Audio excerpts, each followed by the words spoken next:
spaghetti. I have 4 wieners. And a sideways vagina with teeth. Who am I?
Hello, it's me, Kevin Vonesper. Welcome to GWARPod.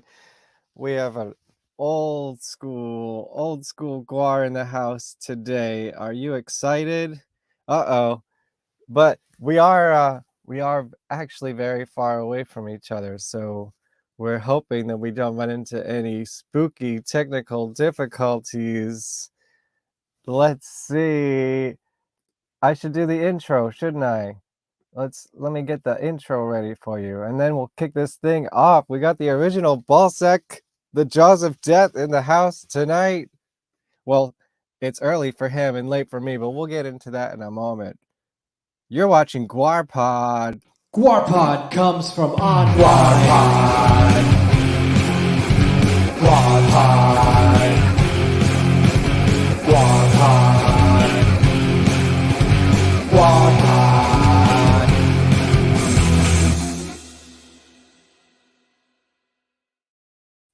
Give me a thumbs up if you're ready. Can you hear me? All right. Steve Douglas. Yeah, do you like that? Do you remember that song? I do like the theme. Yes. Yes. So it is about 9 o'clock here in New York for me, but you are in the future. It's already tomorrow here. It is tomorrow for you. I'm down in Australia. It's noon on Thursday, right? Thursday, yeah. November 3rd. Yes. And the world has not ended yet. Everybody will be glad to know. We get that news first. I think actually New Zealand gets it first, but the hobbits don't really care because they're timeless, you know. There you go. We get it next, and yeah, it's already Thursday, and it's not a bad day here. It quit raining finally. It rained for weeks. Oh my God. We've been suffering from Australia, as I was saying earlier to you. It's got severe climate as it is. I mean, it can be, you know, really cold, really hot.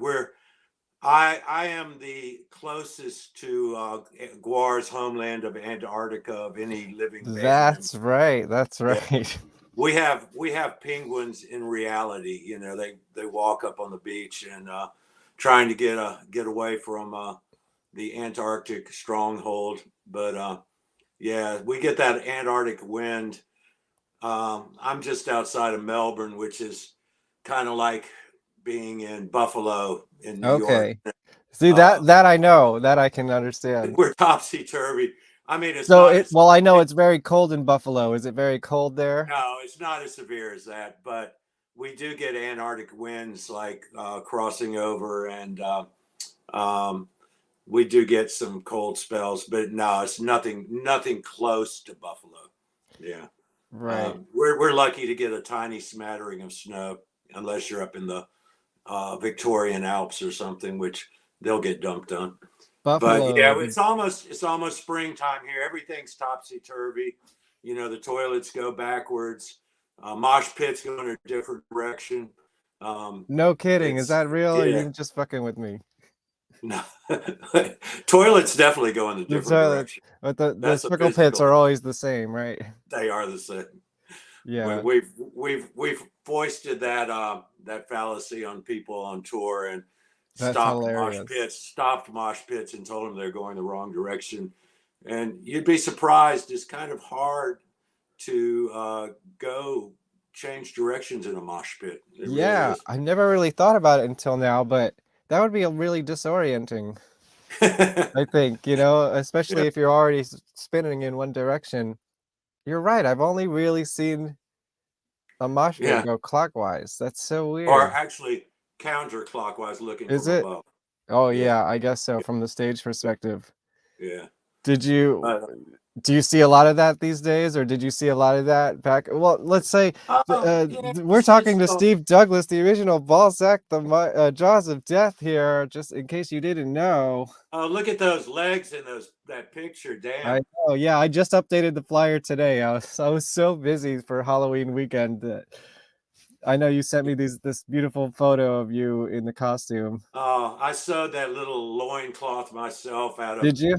fake fur and a little cutout skull, and it pasted it on a G-string. And Ha, yeah, that was good old days. That was back when there was no budget.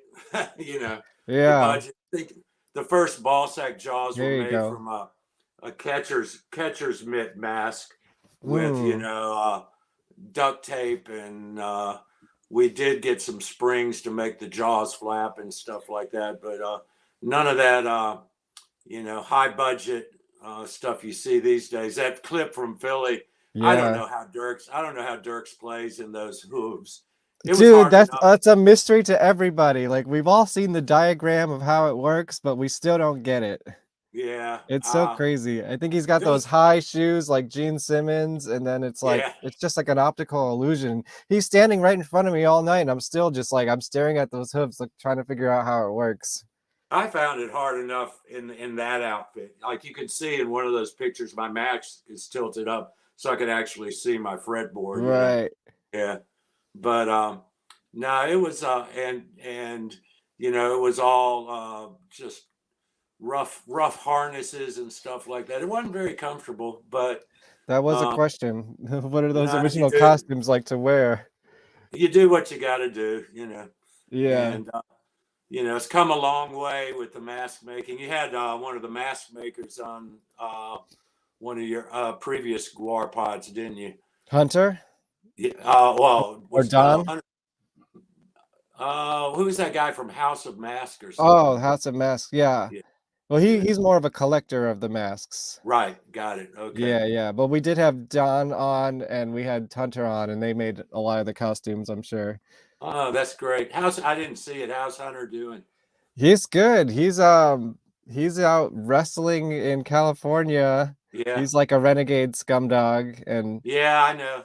I yeah. guess we all are if we're not there now, so Right. Well, he did but join the Scumdogs reunion tour, so yes, that was good. And then he got COVID, and I was talking to him while I was on tour. And he's like, "Fuck, here I get back to, a chance to get back on stage, and then yeah. something test positive for COVID." I don't think he felt too bad. I think it was just more of an inconvenience. Yeah, that was I a did weird touch tour. base. I did touch base with him, but we didn't hook up when my band was out touring California and went through I forget what town we were in, but Mhm. he sent down some of his friends to see us, which was cool. Oh, good. From that Chicken Head band or something like that. What I was was that just band? gonna ask about that because, I was once a chicken head, so I always have Oh, to you ask my were, guest about a chicken head. Yeah, but I'm but not I'm not you've a been West in Coaster. I was just a touring guy. I was a touring you've been in chicken. almost every band except for GWAR, and there's still hope, So Right. Yeah, I know. I'm working my way into it. Yeah, because I've been in Green Jelly and the Chicken Heads. Talking about Buffalo, that's the birthplace of Green Jelly. Do you it remember is. them? Yes, absolutely. Green Did you? Jello, and then the Yeah. whole copyright thing. Yeah. Right, right. Yeah, They, they you well, they know, still say Jello. they were coming up as we were coming up. Mhm. It was all kind of all happening at the same time. You never know who influenced who, and Right. yeah. Yeah, and I'm making a documentary about another one of those bands, Haunted Garage. Do you Oh remember yeah, them? yes, absolutely. Okay, Yeah. well, here's a question, All right. totally selfishly, because nobody can answer. So maybe if you have any recollection, in your time in the band, did Haunted Garage and GWAR ever actually play a show together? Not when I was in it. No, no, Okay, no. all actual evidence leads towards no, but people have these false memories, like it must have happened. I think I booked Haunted after GWAR. After I left GWAR, I booked a lot of bands in one of the like best little seedy punk rock venues in Richmond. I was booked there for like God, tens of thousands of bands. I'm pretty sure I did Haunted Garage, Nice. Tragic Mulatto. Yeah, A lot of bands that that were toured. Liz's band, Yes, yeah, Liz yeah. Fairbury. Yeah, That's where really GWAR and Liz first met. Yeah, yeah. I do For remember that Liz show because managed GWAR for a long time. For anyone she listening, did. Yeah, yeah. and now she manages wrestlers and And um, that's how I think Hunter got hooked up into that California scene, was through I think her so, probably. Lucha Yeah, Libre or whatever she does over there. yeah. Yeah, Yeah, I have a lot of respect for Hunter. I know there's been controversy, and there was, um, he's no longer in the band really, and yeah, there's some bad blood between, people and stuff like that. But as far as I was concerned, GWAR would have never happened had not two people met, and that being Hunter and Dave. yeah, And yeah. That's really, like the sperm and the egg, really. yeah, and the loss of either of them is hurts, but the loss of both of them hurts even more. Yeah, But he had that. They were doing the Scum Dogs of the Universe film for VCU, and he had all those props that we'd walk past. The Death Piggy rehearsal space was right. Yeah. So, in that milk bottle factory, and we'd walk past them all the time, and you know dreamt of putting those costumes on because Death Piggy just loved to do crazy different shit. yeah, And GWAR to be in the first 3 or 4 years was really just an extension of Death Piggy. There he is. some Death Yeah, Piggy. Yeah. Well, yeah, all right. Let's talk about Death Piggy, because you were in Death Piggy, and that's yeah. just crazy. I took Russ's place in Death Piggy when he decided to step aside, and Dave and Sean both I rest got in peace. my record here. Oh, that's a good one. Yeah, that's the Yeah, reissue from from a Anticore couple Records. years That ago. I love it when somebody, that's a guy down in Nashville who took a chance on that and re-released it for remastered it because he's got some mastering skills and gear, and released it on his Anticore Records, and he did it. I think his timing was perfect. And he did it for Record Store Day, Yes, yeah. and Did you get a copy? oh yeah, yeah. Okay, No, he good. took care of us. He sent us T-shirts, and Nice. only Russ and I are alive from that trio, which was Hmm. Russ, Dave, and Sean initially, and then myself, Dave, and Sean after that. Right. Sean, Was it a four-piece at one point? no, it's three. No. Well, we had Crazy Jimmy on trombone Oh, occasionally. okay. We had, I think Tim Herman might have set in. He and I and Dave had another band called Armpit. Mm. But it's really a three-piece. Yeah. Mm-hmm. And it, you know, this guy took a chance re-releasing that, and we kept getting emails, Russ and I, saying, "Oh, we sold through that pressing. We're going to do another one." And he paid us for it, which is great. It's some of the Good. only music I've ever been paid for properly. Right. So Wow. yeah, that's astounding. Not Were that you we, were you on any of the recordings? yeah, we did. So the Love War was Russ. Uh-huh. And then they had Death Rules of Fairway had been recorded but not released. Right. That's Russ. And I added an acoustic 12-string on Whipping Around the Bay. Oh, good. So I And, do have you. Look, I have one of the originals yep. here. Oh, that's those are rare. Yeah. Rare as hen's teeth. Yeah.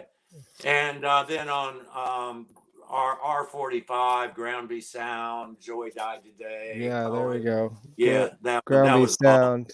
was all me, Dave, and Awesome. Sean. Yeah, and I sad thing is those are selling for good money now, and I used to have like 300 or 400 under my Oh, bed, fuck. and some anarchist punks that squatted in my place for a while had a drunk night, and I Oh, think they destroyed no. about 300 of those and shattered them, Oh, throwing them like frisbees. And those that hurts my guys, soul. I know it does. Love War is the one that's hardest to find now. That's Yeah, mine. I don't have the original booklets or anything. Mine came in a comic book that Dave Oh made. yeah, Yeah, Mr. Donut. yeah. Cool. So I was pretty lucky to grab that at some point in the history of okay, wait, let me go a little bit further back. Wait, I need to get my trusty family tree out Oh, because the Bob Gorman coffee table book. yeah. Let's see. It starts with Death Piggy 1, Death Piggy 2. It says Chris Bops was in Death Piggy at one point. Oh, he might have been, and he was in GWAR for a while too. Yeah. Yeah, he was also a ball sack, wasn't he? Yes, he was. He was Ballsack, but not Jaws of Death. Okay, Yeah. so that's where I got the yeah, okay. Yeah, because he was in there for a while, and then his band, the Alternatives, Alternatives, yeah. which was kind of a proggish punk band, Yeah, like really jazz cool, punk or kind of something. instrumental stuff. Had saxophone and Mm-hmm. stuff like that. Jim Thompson, Chris Bopes, Greg Ottinger. Can't Yeah. remember the sax player's name. Oh, I But got it over here in my cave somewhere. they were GWAR for an interim between the first Death Piggy incarnation, and actually Chris was in that as In the Death well. Piggy? Right. No, in the first GWAR. GWAR. Yeah. But initially those first GWAR Right. shows, That's the one. Dave was playing bass. He was and actually play guitar, I think. And we had not well, but Right. and we had a slew of different singers that would come in. Joey Anaruma. There's another fellow, I'll get to his name. And, Dave would chime in occasionally, but he wasn't the lead vocalist. He was more flopping around playing the bass and stuff like that. There's some. Yeah, that's when it was GWAR. Yeah. Did you see any of those shows? Or probably Death Piggy might have played it, but I don't know when you were in the band. No, we played the show. That first footage from there's a guy named Michael Moore who used to film us a lot. Yeah. Real B grade. It was on, this is technology had not come along. Yeah, this is like 1985, guys. Yeah. And there's very little footage, but luckily there's some people that had cameras, and yeah, I know he filmed the PB Kelly's show. That is the one I was talking about. Yeah. That's a great one. And that was you on guitar on that one? Yes, yeah. Great. That PB Kelly's was, our favorite punk dive venue. This guy named Sal ran it, who was an old, punk rocker, and had a hamburger bar, and you could probably fit, I don't know, 50, 60 people in the room. Dinky PA, but we had so many great shows there. I mean, Butthole Surfers played there. Oh, wow. Dick Kreutzen and, things like that. Just lots of good old, 80s punk rock bands came through. And that was our home turf. Unfortunately, pre-climate change, Richmond had not built a flood wall yet. And a giant flood came and completely destroyed that whole warehouse area that was in. Oh, no, really? Yeah. Oh, there's that. Yeah, I thought I'd throw it on in the background while we're talking here. That's what I was trying to remember. Ben Eubanks. Right. Ben Eubanks. And he was Joey Slutman first, I think. I think and see so. Dave's on bass. Dave's on bass there. He's actually on guitar. Dave's on guitar. Yeah. Oh, he is too. Yeah. So you said you were Yeah, we'll let this play, but I want to talk over it. What were you doing before Death Piggy? You said you were in a band called Armpit, Oh no, that or was like during what Death, was your history before sort of before GWAR, before before Dave? Death Pig. Well, I graduated from William and Mary in 77, and which is in Williamsburg, real close to Richmond. Mm-hmm. And it's a small town, small university town. There wasn't much happening, but punk rock was starting to happen. I had a band, and we went up to CBGB's and played and Nice. stuff like that. It was a band of no consequence, but it was fun. Uh-huh. We recorded, but it was before indie labels came along and stuff. There was still 5 major labels. It was just starting to happen, with Ramones and Sex Mm-hmm. Pistols, and Sure. CBGB's was happening. But I went up to Richmond, which is only an hour away, one night because a bass player I played with was playing in a new, I guess you'd call them art punk band, Mm-hmm. called the Orthotonics. And Orthotonics. yeah, which is a great band. They were way out there. They were embraced. There's Greta, bass Oh, player, who cool. played with Blondie and Moby. Really? Said, go back to the stage. Yeah, I Um, saw it. I'll go back. yeah, she lives in Berlin now. I'm on the volume here. She ended up playing with there Right she there. is. Yeah, Greta I Brinkman. always She's wonder, like, who's in this crowd? You can tell me who's in this oh, crowd. there's That's a so lot of cool. them. She played with Whoops. Unseen Force, which was Oh, Dewey Rowell's band. I have that. Yeah. And she was the bass player in that, I left-handed got my bass player. props. Yeah. I learned from the And best. so that was her and Dewey. They were boyfriend, girlfriend at the time. There you go. You can see her on the Gotcha. back. Yeah. And Which there's one's Dewey as Dewey? well. Yeah. He Yeah. was the original Flatus, I believe, right? He was. Yep. And he's in West Virginia now, has a big old gray beard, and Oh, cool. doing the West Virginia thing, whatever that is. I'd love to talk to him. If He's open on invitation. Facebook. Okay, He's on I'll check Facebook. him out. I don't think he was for a while, and then he reached out like last year, and we reconnected. Nice.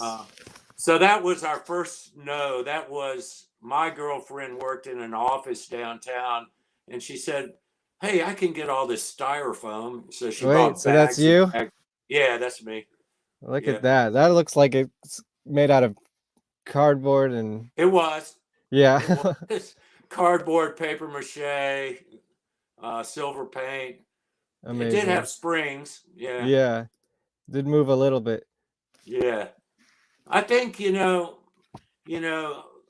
it's great that they've gone so far and got these opulent sets and costumes and stuff. Yeah. But there's something to be said for people that take next to nothing and make something special out of it. Absolutely. Like I'll always love GWAR, and I love what they're doing, and I think the quality is on point. But this is just so fun. There's like a history. There's like a grittiness to it, Oh, there's Scott Crail. There's Scott. Is that how to pronounce his name? I always said Crawl. Yeah, I don't know. Crail. Yeah, I don't know. He was. I did meet him once. I'd met him once. He was a long-term slave, and yeah. I did get, the last time I got to see GWAR in Australia and hook up with Dave. I think I got some pictures of that coming later. Do you see that guy was winding a film camera? Oh wow! Wait, so there's more film from this show that we haven't seen I don't yet? know. I don't know. Who knows? See, as an archivist, I'm like looking for the guys with the cameras in the audience, Yeah, I think the guy that filmed this passed away. I'm pretty sure. Oh, this was Michael Moore, wasn't it? Yeah, it was. Yeah. That was a film canister. Oh Isn't wow! It looks like Could that's be. what he's doing. Yeah, I think that was one of his sidemen. So I don't know, if they were shooting on some on film, some on VHS. Is that Heather? That's Heather, the first GWAR girl. Mm-hmm. Yep. That's Gail. I remember her. That's so cool. mainly because she was an old girlfriend. Ah. So Yeah. how you said you were I'm trying to go back to the pre-death Piggy bands. You said you were Oh, in so basically, I went up to Richmond. Yeah, we lost that thread, That's and I okay. I'm saw here the to orth. bring it back. I saw the there's Heather's little GWAR outfit. Um, I saw this band, the Orthotonics, and it was a punk rock scene, an art punk rock scene. And I immediately went back and started packing bags and moved to Richmond. So once I got to Richmond, I had a couple of bands. One was called the Soluble Fish. One was called the Stand, but basically playing just punk rock. Hmm. And then this band Mud Helmet, Yeah, I was gonna ask about got Mud Helmet. That's like a big they part got of the started history. up. That came out of the ashes of White Cross, which was a very, you probably have that there. Where's your prop? Yeah, I'm looking. I'm trying to think. Do I White have a Cross. White Cross record? Yeah, That's a good yeah. question. So they were, one of Richmond's earliest, biggest punk rock bands. Just straight up, you know. I gotta look through my 7 inches to see if I got anything. Let's see. This is Burma Jam, Tumor Circus, Throttle, Burma Capone. Burma Jam was good. Throttle was Joey Anaruma's other band. He Yeah, was, I don't think I have any White Cross actually. yeah, That's it's worth surprising. worth searching some down. Yeah, Um, I've definitely heard it on Spotify or yeah. whatever. So their leads, they broke up, and their guitarist Mikey Rodriguez, who died last year, or 2 years ago maybe, um, and Dewey was in that band, I White think there's Cross. video of them. Let's see if I can find it. Yeah, and there probably is not much, but there might be reunion footage. But Dewey, Mikey, Rob Mosby, who was the first Nicholas Right. Erecticus, and Ben Laws is a bass player, and myself. And they came and asked me to join it, and I did. And it was a great band. It was a fun band. I mean, we got Wait, which to one was this called? Mud Helmet. Mud Helmet. Right, Yeah, right, it right. was it was that kind of. It was a bit Ramones-ish, but the lead singer Wes Freed died last month. Oh Fucking wow. really, really sad. He was a long, long time good friend. There's White Cross. That's Mikey.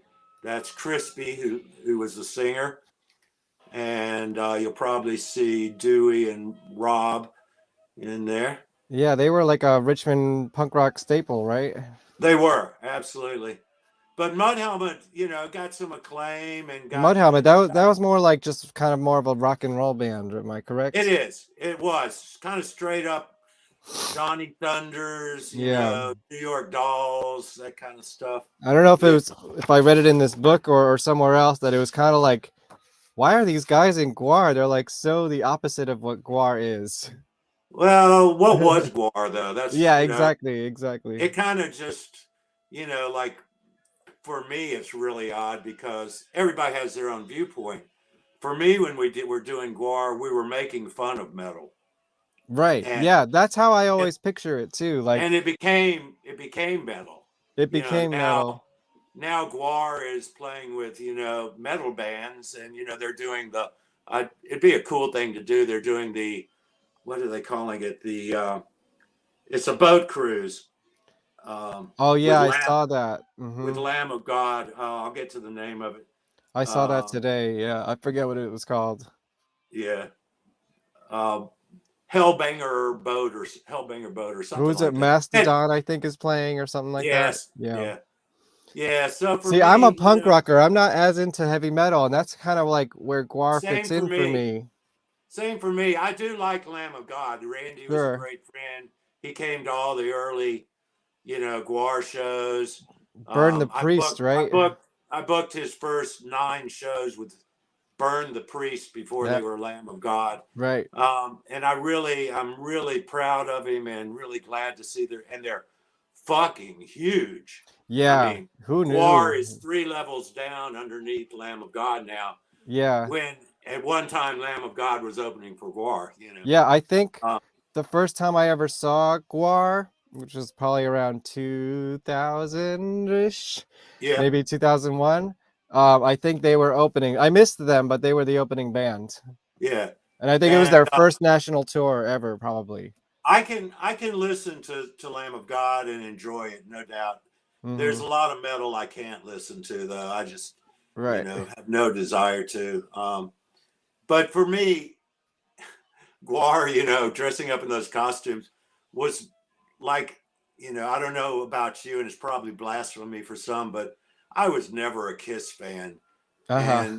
and I thought it was kind of making fun of that schlocky, you know, Yeah, kissy it type totally was. metal. It was all Yeah, parody and like yeah, science fiction and punk rock, yeah, and yeah. And it's so crazy when they storylines became came. metal band. It was such a cooperative. Storylines came from all different directions. Hunter had some of the best storylines in my mind. And Did you contribute any storylines? oh yeah, we all had meetings. But to be honest, you know, I would say 90% of it came from Dave and Hunter. You Right. know, and Chuck was in there. Right. Chuck Varga was very big contributor to it. One of the unsung heroes, to me, was Dave Muscle. I don't know if you know that name. Yeah, I'm trying to find that guy. I'd love to talk to Dave Yeah, Muscle. I haven't. I chatted with him years ago. He's on Facebook, but he's not very active, I don't think. Right. But he, you know, to be honest, he and I carried the band financially. We were the Yeah. only two. We were the only two that had real jobs. That had any income over the cost of food and rent. Hmm. So he came out of the sculpture department at VCU, and he's a great sculptor. But he got a job at the Virginia Science Might Museum as well building. talk about it right now. We got Chuck Varga coming on the show November Oh, 16th.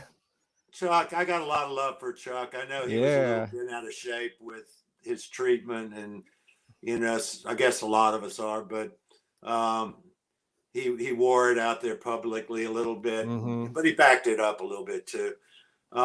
He's going through hard times. He's Yeah.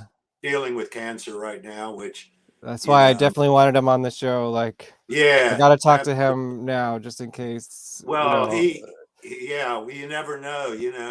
I've met The him a couple last time, times the last briefly. time I hugged Dave in Melbourne, we gave a big old bro hug and started walking away from each other. And then both of us turned around and ran back into each other's arms in slow Oh, motion, and gave another hug. And he whispered in is my ear, that, you oops, never know when, you'll never know when we'll see each other is again. that this? Oh, that was another show. That was No Sleep Till they played this festival Okay. with, I'm skipping but around a no, little bit. the last time I saw him was the time after this. They played the biggest festival in Australia, which was called oh, they canceled it now, Yeah. but I know what you're talking sounds about. sound something. The promoter was a real dickhead and absconded with money and stuff like that. I think GWAR got paid, but I hope so. yeah, and that was the last time I saw him. And of course, like literally 2 months later, he was gone. So Oh, uh, I'm not sure what happened in Japan, but something happened there, and he wasn't happy at that point. Soundwave. Soundwave, thank you. Yeah, Yeah. you know my country better than I. Well, I'm Um, I'm looking it up. yeah, But I remember, yeah.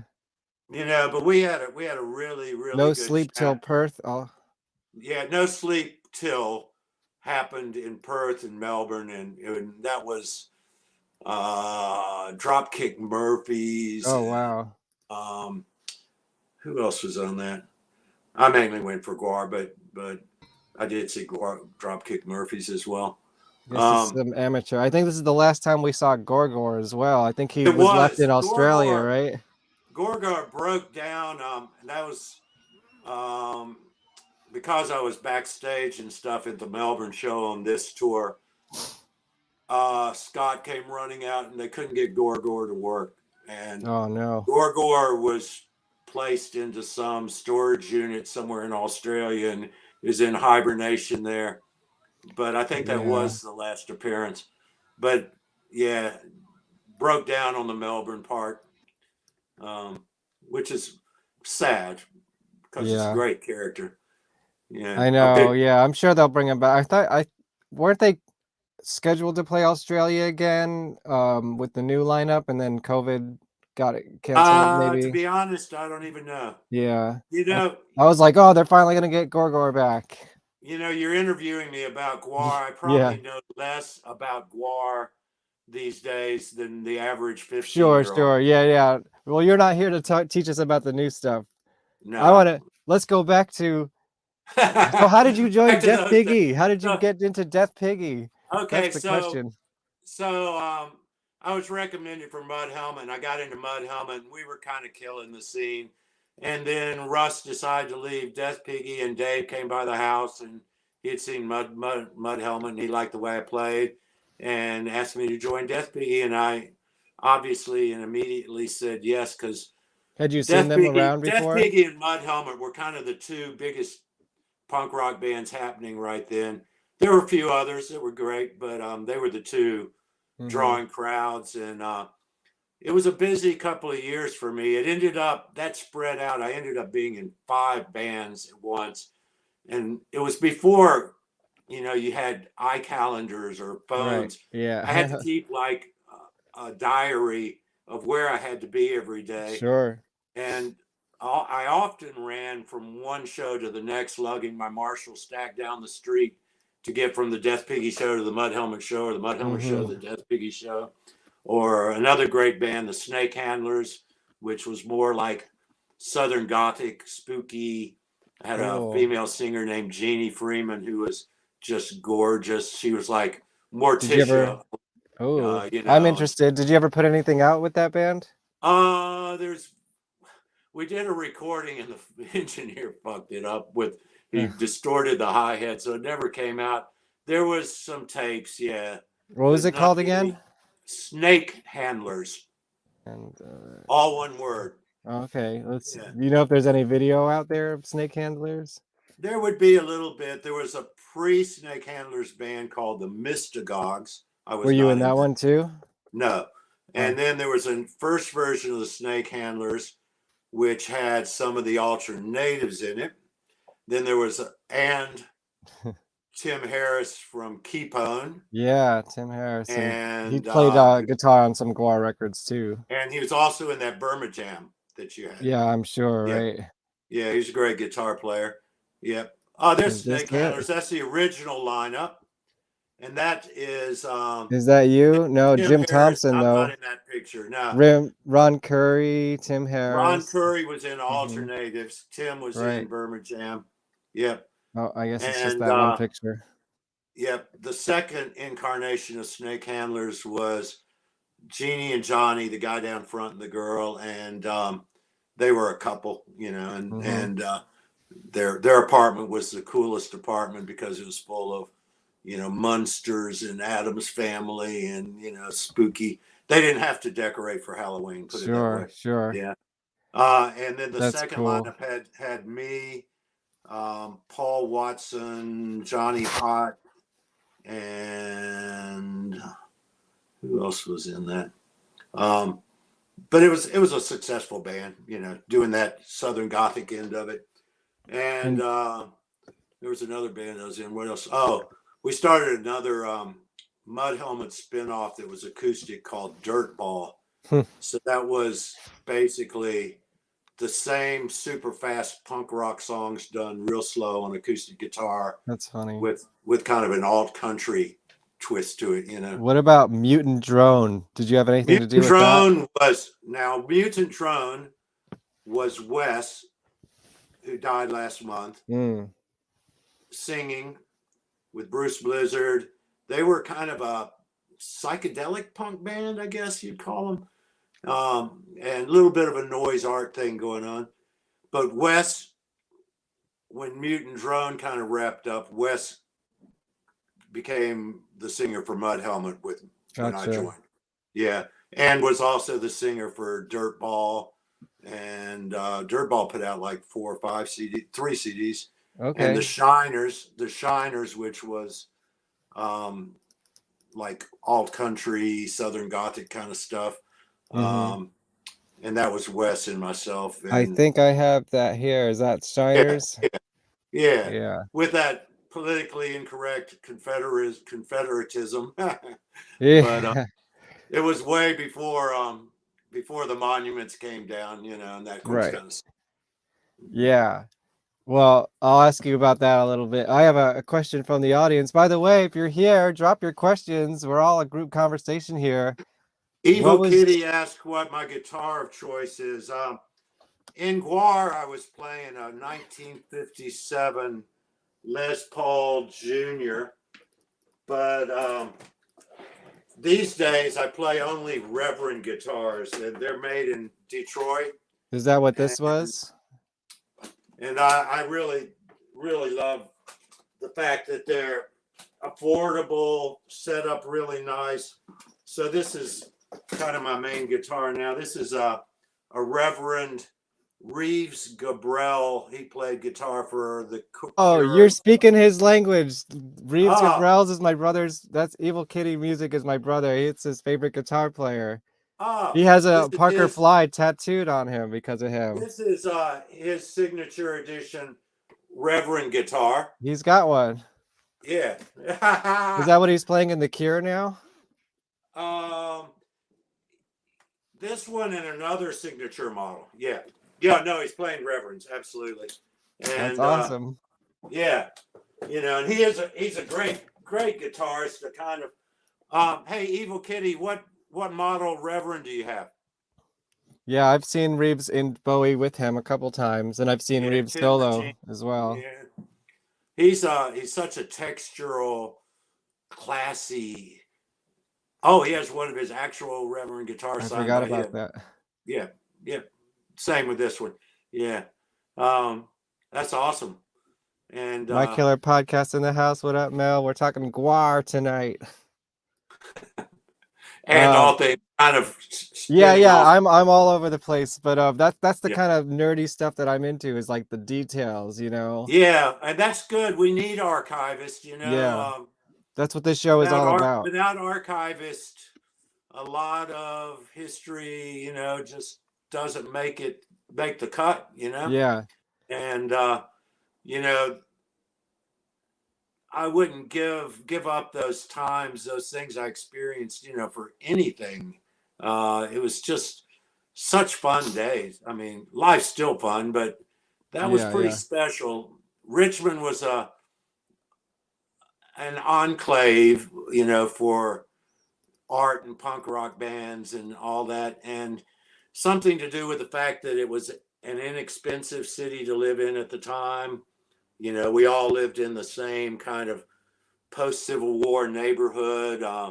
Tim from Avail was 3 houses down. All my friends from Always August or Black Pyramid were in that neighborhood.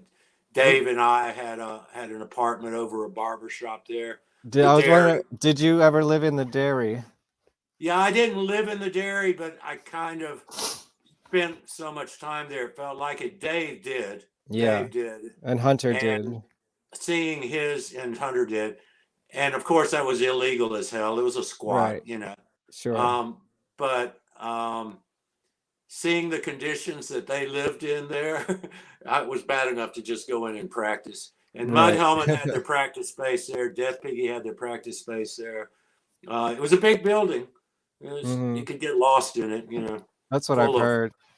full of all kinds of broken down machinery. And Mud Helmet's rehearsal room was in an old, freezer room, so it was good because it was isolated and soundproofed and all that kind of stuff.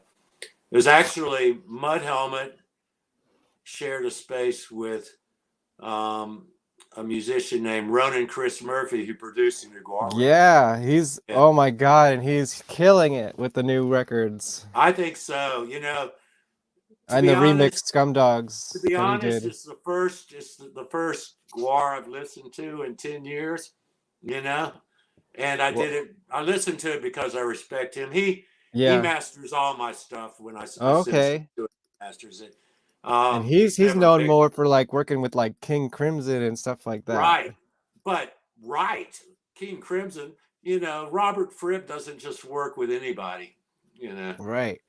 yeah. So So let's skip around. We'll go back to Death Piggy for sure. But okay, sure. what do you think of the new record?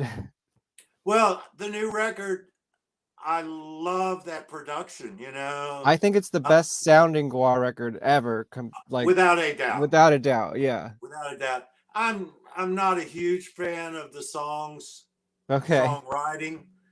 I'm being brutally honest here. Yeah, But be brutally honest. But I think, you know, Ronan Chris Murphy took those songs, and some of them are quite listenable. You know, I think it gets better with each listen. I argue that it's might be the best GWAR album. Yeah, I would say so. Yeah. I mean, I'm partial to the one I'm on, but that Right. was but we know it's not. It doesn't have that Chris Ronan Murphy quality to it. No. Should we talk about Hello? Let's skip to Hello. Sure. This is the album that you actually recorded on. Yeah. Even though, and, so I heard you like were in the band for a little bit, and then you left for a while, and then came back. Came back for this. Dave came and asked me to come back for a reformation of it. That's when it was Rob, we played in Mud Helmet with me, leaping through the air there playing drums. Dewey on guitar, and Mike, little baby Mike Bishop. I got a real one here to look at. Yeah. Little baby Mike Bishop on the bass. I think he was. Yeah, he was like 18 or 19 here. 17 or 18. Yeah. Just out of high school. There's Dave. Yeah, there's Dave. And that's you, huh? Yeah, that's me. And that was, you know, it was fun because we actually got to make a record. You know, that was really cool. This isn't on the CD. Yeah. When I was still smoking. I wasn't vaping. I had to smoke Virginia Slims because they wouldn't no other cigarette would reach outside the jaws, you know. Yeah, well, Richmond, that's the famous exports is smoking and GWAR, right? That's true. Very true. And WAR. That album came about purely because it goes back to what we were talking about earlier. I moved to Richmond after seeing the Orthotonics, and their singer, Rebby Sharp, a girl who is a very clever, artistic girl. She's up in Charlottesville now, living a pretty quiet life, but she was good friends with us and a fan of Death Piggy. She was older than us. She's kind of a music mama for the punk rock scene. And she came to Dave and I and said, you know, what you're doing is really cool. I think you should send a demo to this guy I know in New York. Kramer? And that was Kramer. So we went down and recorded a demo, which was like Pure as the Arctic Snow, Time for Death. Is that, let's see if I can reach it. You probably have a cassette of it. Let There Be GWAR. Yeah, that stuff. Well, that's like the release of it, yeah. Yeah. So we went down to this. At that point, the dairy had closed. Our rehearsal space was in a burnt out bar in a black neighborhood in Richmond. It was like a bar burned down, and this guy told Rob and I if we cleaned it up and took out all the burnt, charred remains, that we could use it as a rehearsal space during that time. So we went down to that place and recorded a quick little demo and got it off to Kramer, and we heard back like within a week. You know, this is before emails and all that kind of stuff. Yeah, for sure. You know, it was physically mailing a cassette. Was there a picture in there too? Because I'm sure that would seal the deal. Yeah, and I know Shimmy Disc. That's like what I know Shimmy Disc besides GWAR for is like King Missile. King Missile, Bongwater, Ann Magnuson, who went on to That's Detachable Penis for all you people out there. Yeah. and what was Ann Magnuson's band? Vulcan Death Grip Hmm. was another one. So Kramer was part of that New York art rock scene that was going on right then. And King Yeah. Missile was great. Bongwater was great. Eugene Chadbourne was in that and stuff. And Were yeah, you on the Shimmy Disc compilation video? I don't know. Let me pull it up while you're talking, and I'll see. I'm not sure. But it was great. You know, he gets a lot of shit from current members about the production on that. Yeah, yeah. I They don't. mean, They so don't know. They let's, don't know. They don't know how hard it was to produce back then and how hard it was to especially record. GWAR, I'm sure. Yeah. And to be honest, I'm really happy that there's, for every naysayer, there's another kid who says Hello's his favorite GWAR album, you know. Sure. So I definitely, being that I live in New York, like I want to talk about you coming to New York to record this record. That And was I know fun. That was there's really some fun. pictures in here. I don't know if you can see them very well, Yeah. but It was really, really fun. And I think the only where was the glimpse of studio? Downtown?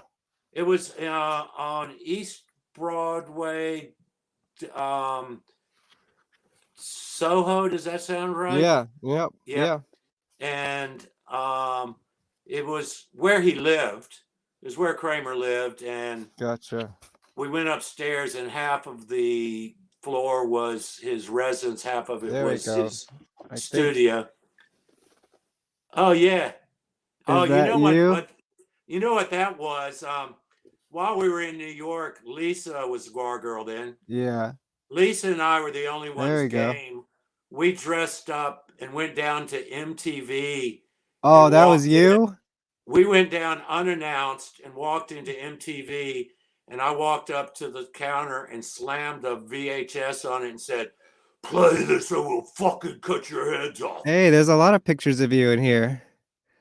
Oh, that's cool. Is that Yeah. Gorman's book?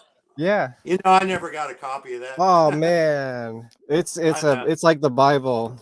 It's a rarity now. Yeah. He did That console GWAR with stuff, people. it goes real quick. He, Here, he well, there's some more in here. Let's see if I can. Let me Yeah. put me full screen for a second. Let's see if I can Yeah. show you. Can you see those? Yeah. Oh, those are awesome. Yeah. Yeah. Who took these pictures? You know? Who was with us? I don't know. Let's see It if could it have says. been. There was an audio engineer we worked with named Adam Green that went with Yeah. us. I'm trying to think of who else was tagging along. Could have been, you know, one of the slaves, Bonner or Crail, or one of the early slaves. Back then, slaves were, you know, got a little more recognition than just being slaves, and they were integral parts, you know, of the band. And you know, but recording in New York was fun. You know, for me, I love the studio. I always have, always will. I'm in the studio now. I'm going to be laying tracks for a Mexican hardcore band shortly, you know. That's awesome. And We'll I come love back to to this. record. The others, not so much. So they didn't have that experience. I was the oldest in the band by Okay. like 3 or 4 years. Which was a lot back then, because some of them were teenagers. Right. You know, Dave was no problem. Dave does what Dave does. He just did it. But, you know, to be honest, Dewey and Beefcake didn't do so well in the studio. You know, they called him Beefcake Bishop. Yeah. Dewey melted down and had to be talked down off the roof. And I ended up playing like I had to talk down, not like he was going to jump. Oh, okay. No, he was sulking. Okay. I ended up playing a lot of parts that were supposed to be his parts because he had, like, I guess, stage fright or studio fright. I don't know. It's different. It's a different animal for sure. Yeah. But for me, I love it. I just put on the headphones and go, you know. And it was really just done in like a weekend, basically? It was done in 2 days. Well, I know Don was there because he sang the techno song. Yes, he was there. And He did sing the techno song, and yeah, everybody did some. I think Don and I think everybody contributed to some of the background vocals. Yeah, Like I imagine, I'm right? Americanized, and then there's a Yeah, voice, you know. yeah. You know, I did the Peter Lorre voice on that Oh, that record. was you? I'm Yeah, Americanized. yes, that was me. Yeah. Yeah. Oh, you recognize it as a Peter Lorre voice. Thanks. Well, That's I good. never thought of it until now, but now it's like I can Yeah. never unthink that. Yeah, Yeah. Yeah. It that's sounds a little awesome. gay too, but it's no, it's more, Well, it was more, that's kind of what he yeah. sounded like. Yeah. That's what he sounded like. So everybody was contributing on that. You know, technology was not great at that point in recording unless, you Yeah. know, you How went many into channels did Sony you have? 8, 16? 16. Yeah. Okay. Yeah. Yeah. So that was a little bit better. Now I know the Beatles did great stuff on 4, but George Martin was an They also exception. had unlimited time and resources. Right. Like Right. GWAR had a 2 days. weekend. I tell you what I remember about that trip. Um, Did you take the school lovingly, bus? this was in the school bus, and which, by the way, was bought and paid for by that unsung hero, Dave Muscle. Mm-hmm. And Yeah, and I think he helped build all like the sleeping, like the beds and stuff, right? yep, yep. Mm-hmm. And we called that the pee pit. Yeah, it stank back there. As a result of that, I drove the bus. Oh Basically, wow. it was either Nicholas Erecticus Robb or myself driving, or Dave Muscle. Yeah, Mm-hmm. and I think nobody else drove the bus ever. Mm. And no matter what the conditions, you know, I was usually behind that wheel. But that bus would not have existed. Before that, I had a van. Like when we went to the Meat Man in Atlanta to play, Oh, we cool. we Tesco somehow V. We love Tesco V. we hadn't had the bus yet, and somehow we took an extra car in my van. Yeah, and that van was like one of those hand painted, beat up band vans for Ford Econolines that you know is actually, that was a GMC. That typical punk rock van, you Mm-hmm. know.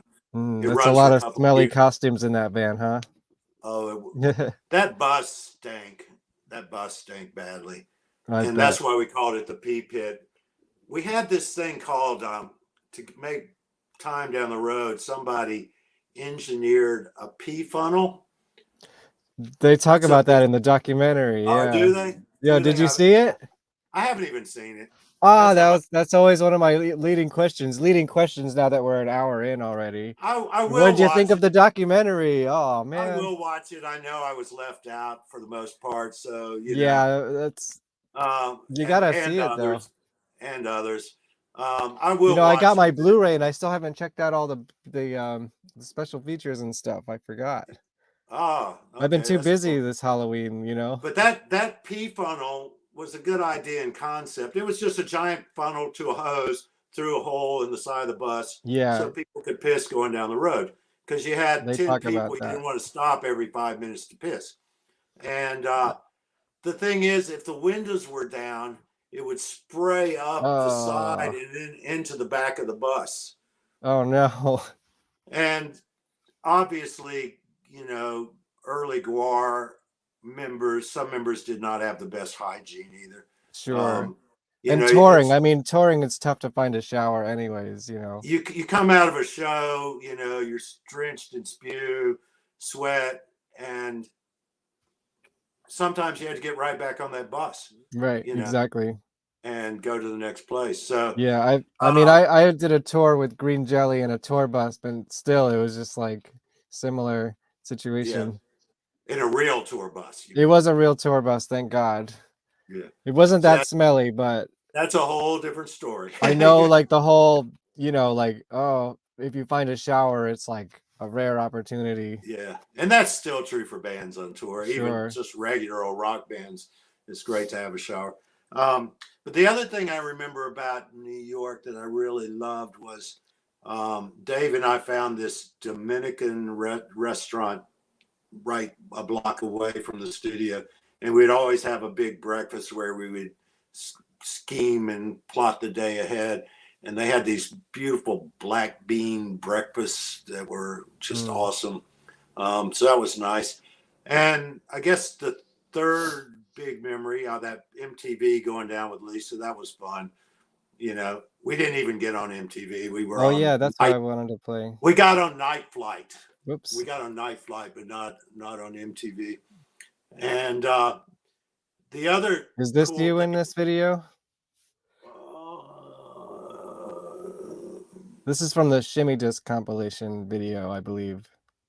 it's the era I was in. Rob's in there. Yeah, Bishop. There's I don't know if Dirks had come along. Dewey's wearing his old costume. Was that Dewey? That's me. That's me. Yeah, Okay, yeah. Oh, that was stuff we shot in that old burnout bar. Okay. So we did a fake show where we took At our PB demo. Kelly's? No, that wasn't PB Kelly's. Okay. There you are. That's in this burnout bar that we transformed into a venue.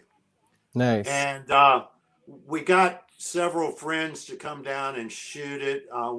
People that worked at department stores that had access to cameras. So it was actually filmed on like 3-2 Betamax cameras. And then Dave and my job at that time was working with Continental Cable. I was a cable sales guy. I was the cable guy, you know. And one thing that was me, yeah. Every single cable company by law was required to have a public access component. And I had keys to the public access room. So Dave and I went down with all this Betamax footage and basically learned how to edit. That was our first video editing job. Oh, was that the stuff with like the news studio and stuff? I think that's coming up. No, that was a different. That was a different thing. Yeah, no, this show particularly, which was a fake show. Yeah, we're lip syncing to tracks here, and it was to get Lisa to get a demo, to get stuff to promote the album. Yeah, I mean, this is still great promotion, I would say. Like, this holds up for me. And I don't think we did too bad, considering Dave and I were down at public access. This is different footage. Who's that? Chris in the ball sack? Chris. That's Alternatives guys. Yeah, that's what I thought.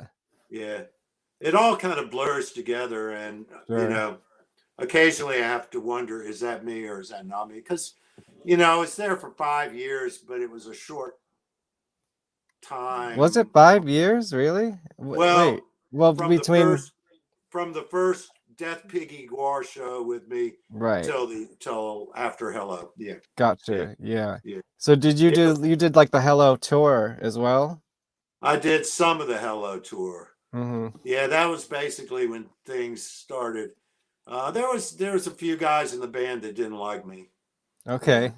Yeah. I mean, there's so many people in that band. One of them still in the band. That's to narrow it down. Oh. Yeah. Uh-oh.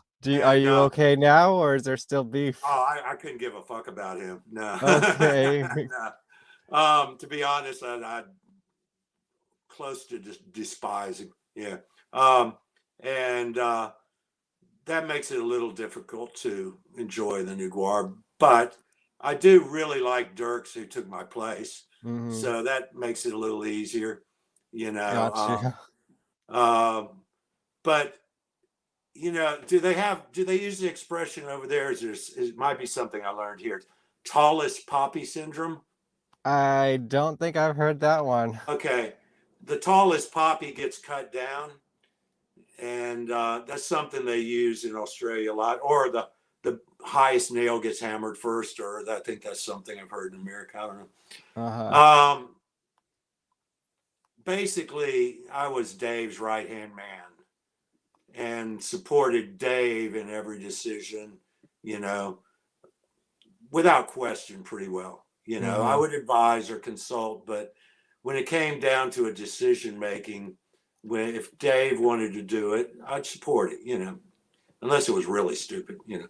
I don't know. Right. That put me in a position where I got attacked, you know.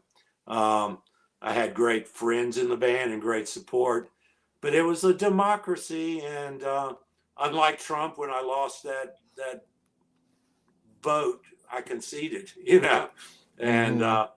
I didn't want to be somewhere I wasn't wanted. Sure. And Dave was very sad about it because he and I were really close. Rob and I were best mates, Mm-hmm. and Dave Muscle. But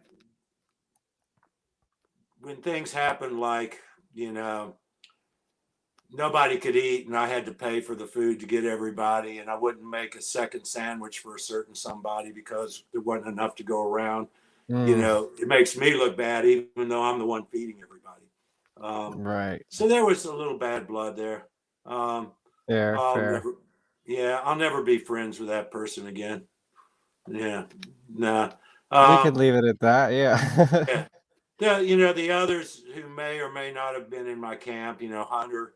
I don't even know where he stood on it, but I don't.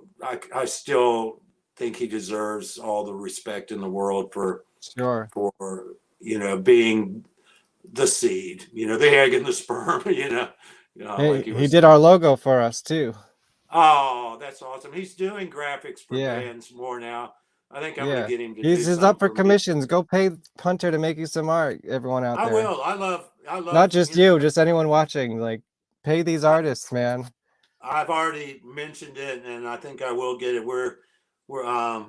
My band now is working on a new album, and I can Yeah, we'll talk see, about that. Yeah. I can see getting Hunter to do that because he's a great artist, He's great. Yeah. And And Chuck Chuck too. too. And Chuck too. Yeah, Yeah. they each had their own style, and that was, and Don as well, Mm-hmm. And Dave. and Dave as well. I was getting ready to say that as well, and Dave Muscle. They Mm-hmm. all had that. That's one reason that huge body of artistic work was diverse and and huge. And you know over time learning how to make the costumes and doing the latex and all that. That was a lot of the art crew as opposed to the band. Dave was always hands on. He was straddled both sides, but Sure. yeah, um, there was a little bit of you know a little bit of jealousy amongst the art crew to the band because all of a sudden, as it started taking off, Yeah, they're the ones getting recognized, I'm sure. we're not getting recognized, which is great. I mean, you could go out after a show into the crowd and say, "What'd you Right. think of that band?" And then you That's could get the true. honest truth. But Right. being recognized or getting the applause, Right. That's what I mean. Yeah. yeah, yeah, and there was a little bit of that, and that's understandable. Um, you know, we played a great show at the Limelight I with was gonna ask. That's what I wanted to know. Like, tell me about where you played in New York. You played the the Limelight. You did Limelight that was show. Oh yeah, yeah, there's a story about you at that show, isn't there? there is. I don't know if you've heard it, I heard it, but but if you want to share, sharing is um, caring. I know it's kind you've of said it other places, but it's totally worth repeating. yeah. Because the Um, Limelight was that kind of place. If you guys don't know what the Limelight is, there are documentaries about that place. and I hear it's going to reopen. I don't know. You hear that I all don't the know. time. Like I Yeah. pass by it often. I last time I was there, it was a shopping mall with a gym in it. So Oh, you never well, know. first of all, it was, as you know, it was a huge, like Gothic style cathedral. It was a church, but it It was was a like a church. venue. Yeah, it was So like a GWAR playing in a Gothic. church is cool in and of itself. And we played a few others, a revival in Philly. We'll get to that one. Hmm.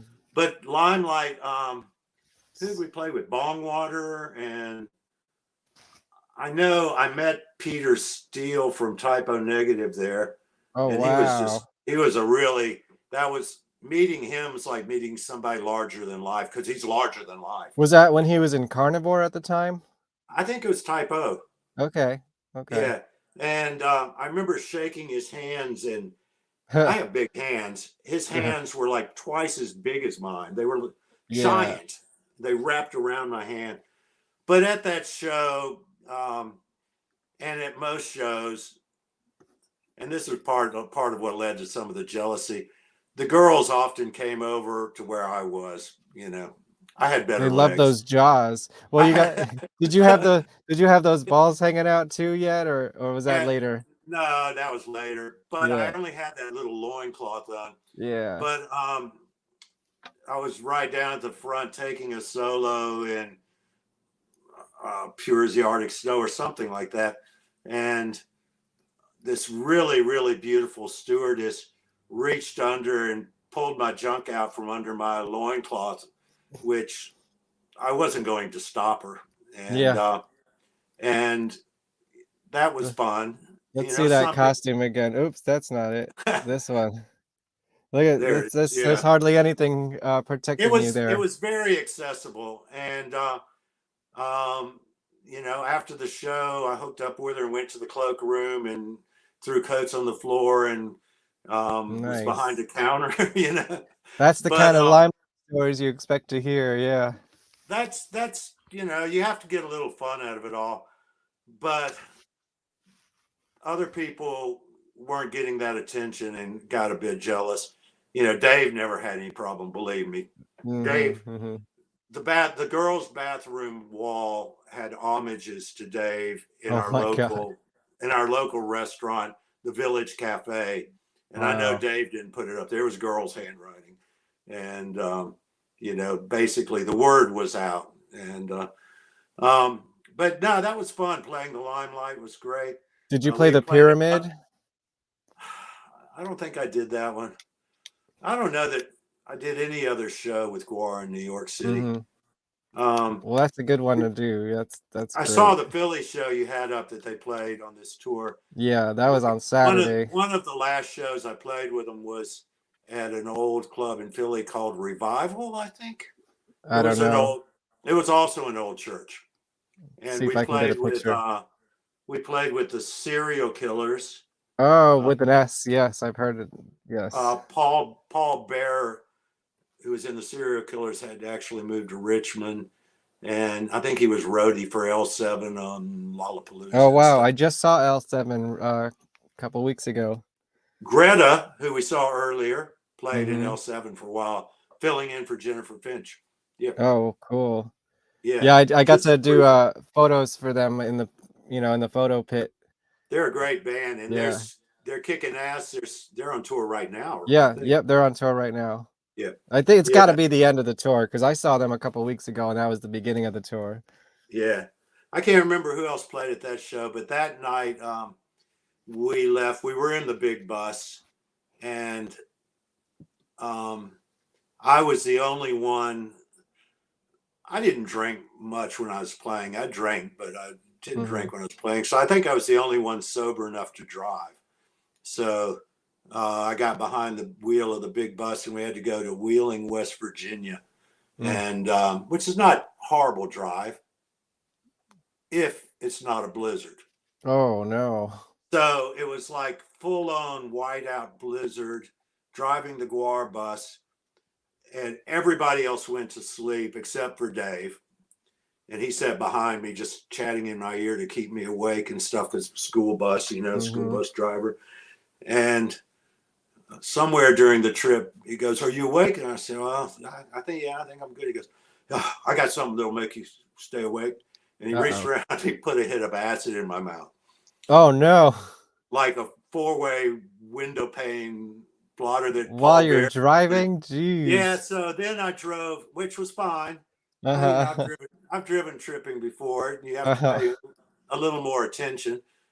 But I drove through that blizzard through the night, just Dave and I, everybody else in the pee pit asleep, and made it there safe and sound and alive, and somehow backed a school bus up an steep icy hill and parked it and went, boom, we're Wow. here, and no altercations. But the rest of the band found out about that the next day, obviously, "Oh, Steve did a great job driving. He was tripping the whole way," Dave says. And they were not very happy that I took their lives in my hands, So that Uh, was, and then Wheeling, West Virginia was the last show we played that I played. So Dirk's band was the opening band there. Oh, Dent? Yeah, which Oh, was wow. What were they like? they were fun. They were kind of poppy punk. Okay, yeah, that makes sense for him. Their lead singer was a great friend of mine, Tim Ashworth, who was a filmmaker and went on to do my post-GWAR band, which was called Log. He did like we never played. I was gonna get to Log. I have a Log You got CD. that one there. We never Yeah. played without graphics behind us, full projection. Kind of learned that from Gibby and buttholes and stuff, and we never played a show without those. And he custom made footage, found footage, or stuff he filmed for every show we did. Wow. And he did a great little film, a low budget film called Effigy. And I played a drug dealing bartender, which was not too far of a stretch for me. Is that out there anywhere? No, it was on YouTube and it was great. And I used to watch it every now and then just for memories. Yeah. But it's not up there anymore, which man. is sad. And I haven't been able to find a copy. I may have it like on an old computer in a closet somewhere. Right. But, I didn't have the foresight to download it from you. If I didn't have the foresight to download it from YouTube, it's gone. But it was a very cool film about a evil clown who was Johnny Checka from the Snake Handlers, who had this new drug which was making everybody psychotic that was a blue crystal. And this was before Breaking Bad. And it was the guy that wrote Breaking Bad was from Richmond. So I've always wondered if there was any little segue into that. Vince Gillian? Huh? Vince Gillian? Was he the guy that created it? Yeah. I think so. Yeah. Yeah. Right. And other shows as well. Yeah. Didn't he do the X-Files? Maybe, and something recently. Better Call Saul? Yes, absolutely. Which I liked. Yeah. I got to finish that one, but yeah, it's classic. I was sad to see it finish. No spoilers. No spoilers. I got to watch it. I think it could have ended better. Fair. Wait, I have one more question about Hello, and then I want to jump around again. Did you write any of these songs? Oh, yeah, I wrote most of them. You wrote most of them? Yeah. I think the songs, even if the recording doesn't necessarily hold up, I think the songs hold up. Yeah. With Dave, like, I'll tell you the ones like. You got any favorites? Dewey wrote Pure as the Arctic Snow. I wrote I'm in Love with a Dead Dog. Dave and I wrote, AIOU and Americanized and stuff back in the old days. What else is on there? Time for Death. Dewey wrote. Slutman City. Slutman City, I think, was somebody even outside of us. I think it was one of those early GWAR guys like Joey Anaruma or Ben Eubanks. World of Filth. That's probably World of Filth. I think Dewey wrote most of that. Yeah. War Toy, Captain Crunch. What about the GWAR theme? The GWAR theme, Dave and I kind of wrote together. Yeah. That was, I think we ripped off some other song on that. I can't remember what it was. What about You Ain't Shit? That definitely was a rip off, and we wrote it. Yeah. Hang on one second. They still play. Yeah, sure. Yeah, they still play that one. Yeah. That I think was a Kiss rip off. Oh. Yeah, I guess that makes sense. Hey, sorry, Stacy's down at the shop. I'm busy with an interview. Yeah. Sorry about that, Kev. Yeah, no problem. That's part of the live show experience. Somebody was knocking and I sent them away. Gotcha. It wasn't the Church of the Latter-day Saints. So. Yeah. Well, all right. Well, let's jump. I want to ask some more Death Piggy questions. Oh, go first. Let's go back to what I wrote because. Oh yeah. I am really proud that I wrote 2 songs on Scum Dogs too. Oh really? I didn't get to record them, Yeah. but Black and Huge and Vlad the Impaler were mine. Okay. Yeah, because Black and Huge, And that was like an older song. when I Didn't say you? mine, I mean Dave spouted words and I strummed the guitar. Right. Yeah. Yeah. Yeah. Dave Uh, Dave was the fountainhead of words. I mean, of course.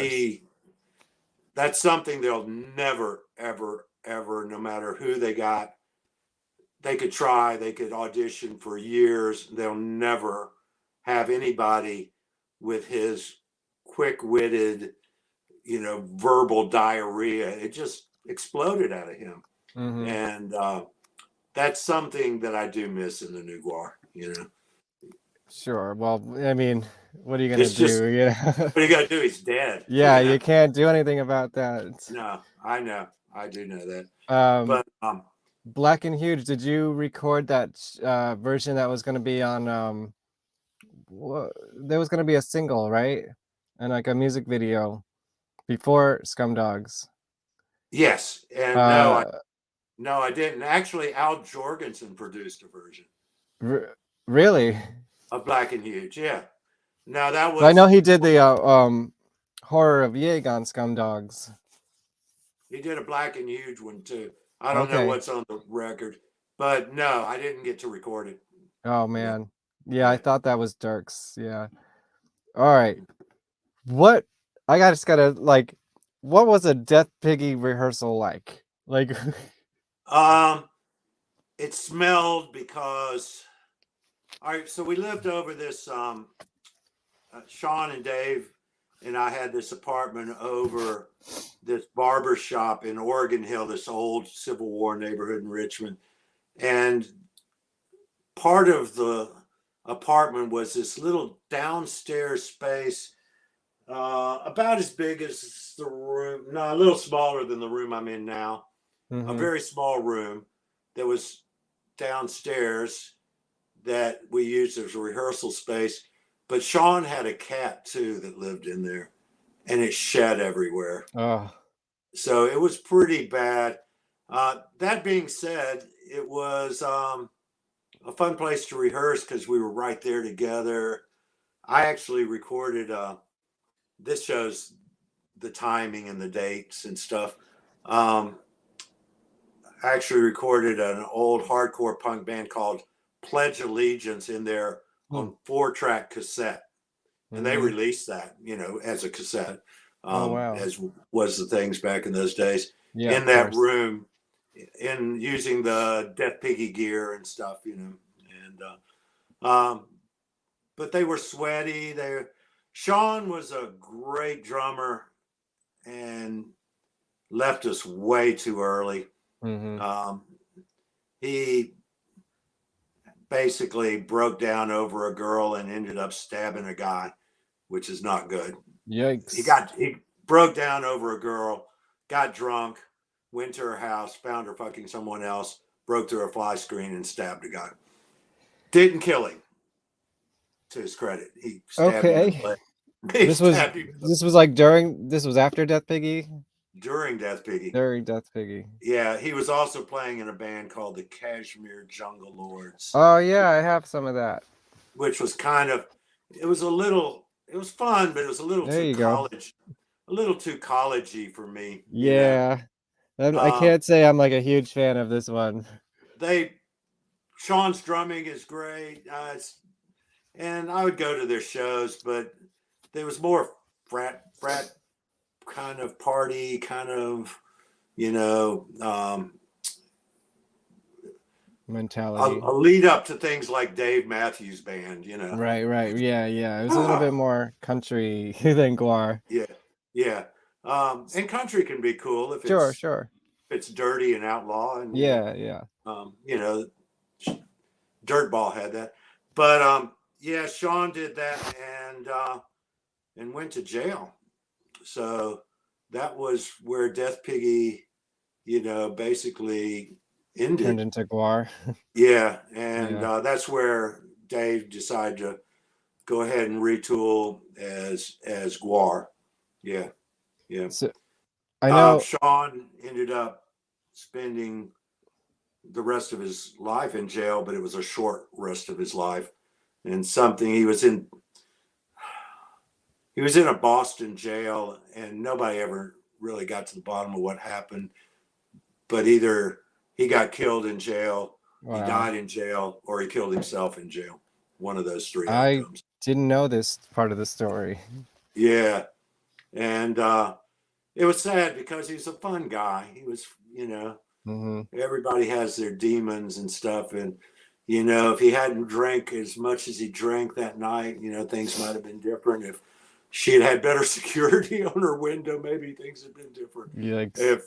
Yeah, all for the love of a woman, or the lack of a love of a woman, Right. Yeah. and that's a Damn. pretty intense story. That is, yeah. I was like, how do I go from there? Oh boy. Well, Dave killing himself on heroin's almost as bad. Yeah, that's skipping a jump. Yeah, but Yeah, I know you're one of the only living members of Death Piggy. That's kind of amazing. Russ, I think Russ and I talk a lot. Oh, that's good. Really? You think he'd like to do the show? I'm sure he would. Cool. We'll talk And off he's air very about it. well spoken. He's very erudite. Yeah.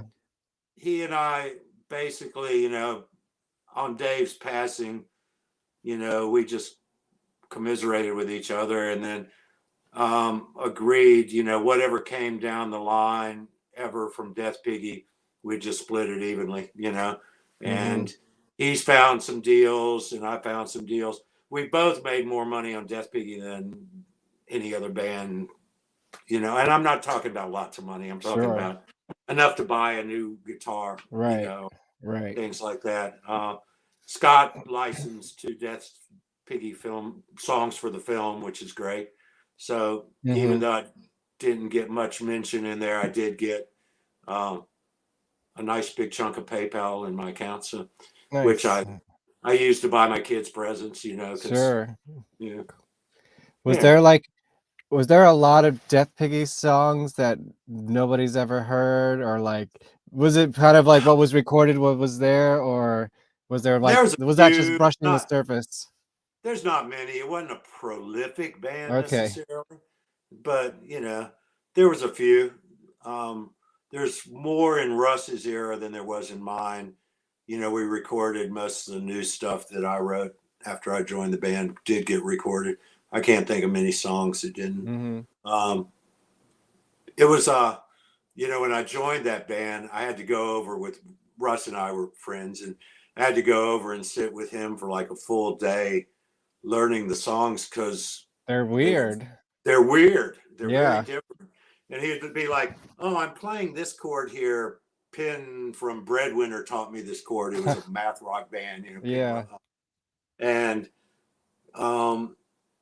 it was good for me because it made me think outside that bar chord, punk straight rock, up 1-4-5 rock and roll kind of stuff. So I really enjoyed that. But he had to teach me the songs. It wasn't stuff I could just listen to and go, "Oh, yeah, that's this," and he still plays, and he still plays for himself. Gotcha. He just bought I think with the money he got from the GWAR licensing, he bought a new amp that I recommended to him, for a real low wattage amp that sounds cool, valve amp that you can. Which one? For the gearheads out there. It's a little Bugera 5-watt amp, but it's valve. So it's only like this big, but it's all you guys say tube, we say valve. All tube amp, and it's got reverb on it, and you can sit in your lounge room, which is what we call a living room, and play rock and roll at reasonable volumes. It's kind of like this little rev I have back. Can you see that? This amp. Oh, yeah, sure. They're a new Canadian company out of Winnipeg. So this one, I can go 20 watts and take an output through the Torpedo 2-note software with any cabinet emulation into the computer. So I can make it sound like a Marshall stack, or I can make it sound like a Mesa Boogie combo, Mm. or with impulse responses. And it has a switch where it goes from 20 watts down to 4 watts, Mm. but it can still sound like, a big stack, which is Sure. cool. Yeah. Yeah. So of course, Death Piggy shows are like things of legend. What do Yeah. you There were do? some Is there great any ones. like, My you know? favorite one, my favorite one was when we opened for Wendy O. Williams. That Right. was, and Wendy O liked us, and she came out, and me and Dave and Wendy went out before her show, after our show, into my little GMC van and crashed down the back and got high and smoked pot together, and Nice. and Did she talked do and the stuff. TVs and the smashing and all that Yeah, stuff? she definitely did, and she was another super sad case. Mm-hmm. I had no idea she was as unwilling to live as she was. Um, apparently, she tried numerous times, but finally succeeded in taking her own life, and with a gun, which I can't really imagine. Let's not. Yeah, let's I like the image of her that I have in my head, which is a little bit Yeah. Well, sexier. I tell you, the image of her in my head was she Actually, was she a would she really would look nice. great standing next to Guar.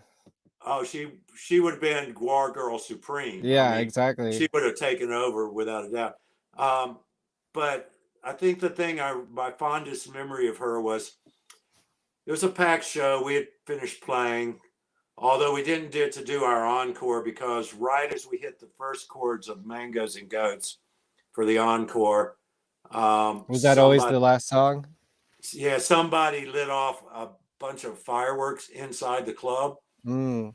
and lights came on, power, sound cut and stuff. Oh well, Wendy O was going on, but Wendy was on stage and she had her typical little outfit. She had electrical tape on her nipples, Mm-hmm. but as she was performing, I noticed there was this evil. I don't know if you guys have ABC, Alcoholic Beverage Control Board inspector. This No, I guy don't named think so. Gallo. His mission was to shut down the punk rock scene. Mm. So he would come into the venues. He came in, and I thought, oh fuck, and he's there, and right at that moment, the electrical tape came off of one of her nipples, and I knew he would get her for obscenity if I didn't act quickly. So I went up and re-duct tape, Oh wow, that must electrical be tape. So that's that like was such an honor, I'm sure. it was something I hold dear. Yeah, Yeah, yeah, and that was fun. That was really cool. that's a good Um, memory. yeah, there's other great Death Piggy shows with local bands. With the Butthole Surfers, Okay, that was yeah, and GWAR played with Butthole Surfers as well. sure. Gibby got to be kind of a friend as a result of that. I think he was a Yeah, he GWAR was fan. in Alice in Wonderland too. Oh yeah, that's right. That's right. Um, so those were great. Who else did we play with? I remember doing shows with like some of those bands that were starting to come up, like Rich Kids on LSD. Oh yeah. I think that might have been one of the last shows we did. And I remember Pookie made an appearance there, the dead dog. So there was a few of the ideas that came into GWAR that were already there for Death Piggy, kind of props and, you know, wearing costumes, I heard Dave Josh wore Brolin was in that band once. in Rich Kids on LSD. Yeah. And Dave one time took a rubbish bag and put it around and filled it with a gallon jar of mayonnaise so it would ooze out. We did a pinata filled with cat shit and money once, and Yeah, people that's one of broke it those up. classic stories. Yeah. Yeah. So all That must those have been a things, smelly show. it was. All those things are GWAR-ish, and um, preempted what was to come once Hunter's costumes, made that in there, Hmm. and the whole mythos, the whole storyline, the Antarctica and all that kind of Yeah. stuff. space aliens, crack. Would you say you brought any mythos to the ballsack character? Oh, I'm not sure. Not Uh, really. yeah, you know, we all had meetings, and you know the I was him. That's about all I brought. Right. Yeah. But uh, initially we acted like we couldn't even speak English, and Right. we would just grunt, and Yeah. that's where like A E I O U and sometimes Yeah. I, I'd like to buy a vowel. Yeah. That that Because came you're in. learning English from TV is the mythos. Right. And Yeah. then we did do that. So that, interviews would be like, what's that? We don't even know what that is. Um, so it's a mythos that's endured, which is Mm. cool, and evolved, and that whole um, duo verse, the absurdity of the duo verse, and the guys that Dirks is working with, what's his name, Matt? Matt Not Miner? Yeah, yeah, Yeah, I run into him in the goth scene in New York. I was just like, "You're the GWAR comic book guy." yeah, yeah, That's great. Yeah, and he'll be on the show eventually. yeah, and doesn't he do film with his brother or something like that? That I'm not sure, but I'll be Yeah, glad to find yeah, out. yeah, yeah. So I Maybe wanna there's a Matt. There's two Matts. One of maybe. I them's mean, like, he did the Orgasmageddon one, I think, yeah, not the new yeah, one. yeah. But you know, Oh, Matt I Granger. Thank you. We got our Granger. experts. That's it. That's There you it. go. That's the one I'm thinking of. Thank you, Cliff. Thanks, Cliff Clint. knows more about GWAR than I do too. Yeah, I have it in my GWAR cave over here, but it's like Yeah. deep in there behind some toys. So You know, uh, I'm really, despite any animosity I may have towards anybody that may still be in the band, hmm which is really only one person, I really love to see GWAR enduring and, succeeding. And I love the yeah, did bringing you the know band. back then? Did you think like 30 something years later this is gonna be still going on? That's I kind of wondered if it would, because back then you could not do what we were doing.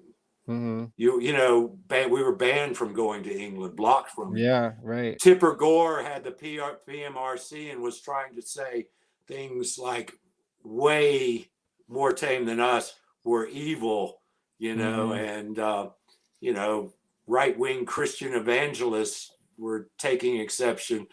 Not that things have changed so much. Which, Right. can we segue Yeah, just real quickly sure. before I forget? I'm over here, and I'm safe, but you guys are stuck over there.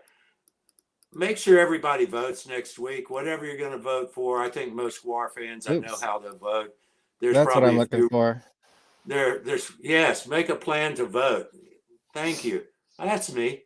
Yeah, Yeah. that's an old ES1. I haven't had that guitar in a long time.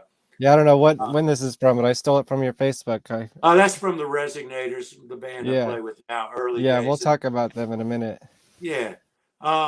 But please, everyone, anybody that's listening, not only go out to vote, um, make sure your loved ones do the same, unless you've got QAnon family members, And then keep them home on November 8th which or is a 7th. thing. I mean, God, can Yeah. you, all my What is it? children, What does it look like from Australia? What's the like, you viewpoint of guys are America from fucking now? lost the plot. It looks like the U.S. has just completely gone bonkers.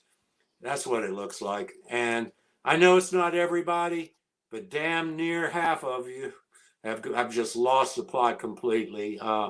Take away a woman's right to an abortion after 50 years. Jesus fucking Christ. No. And, um, take away any advancements in gay rights. Take away racial rights. You Mm-hmm. know, They're I'm coming for it. I'm old enough that I was born in Alabama. When I was a child, George Wallace was blocking black kids from going to schools, public schools. So, when Condoleezza Rice and I were both children, so all this progress made, and it can be lost like that.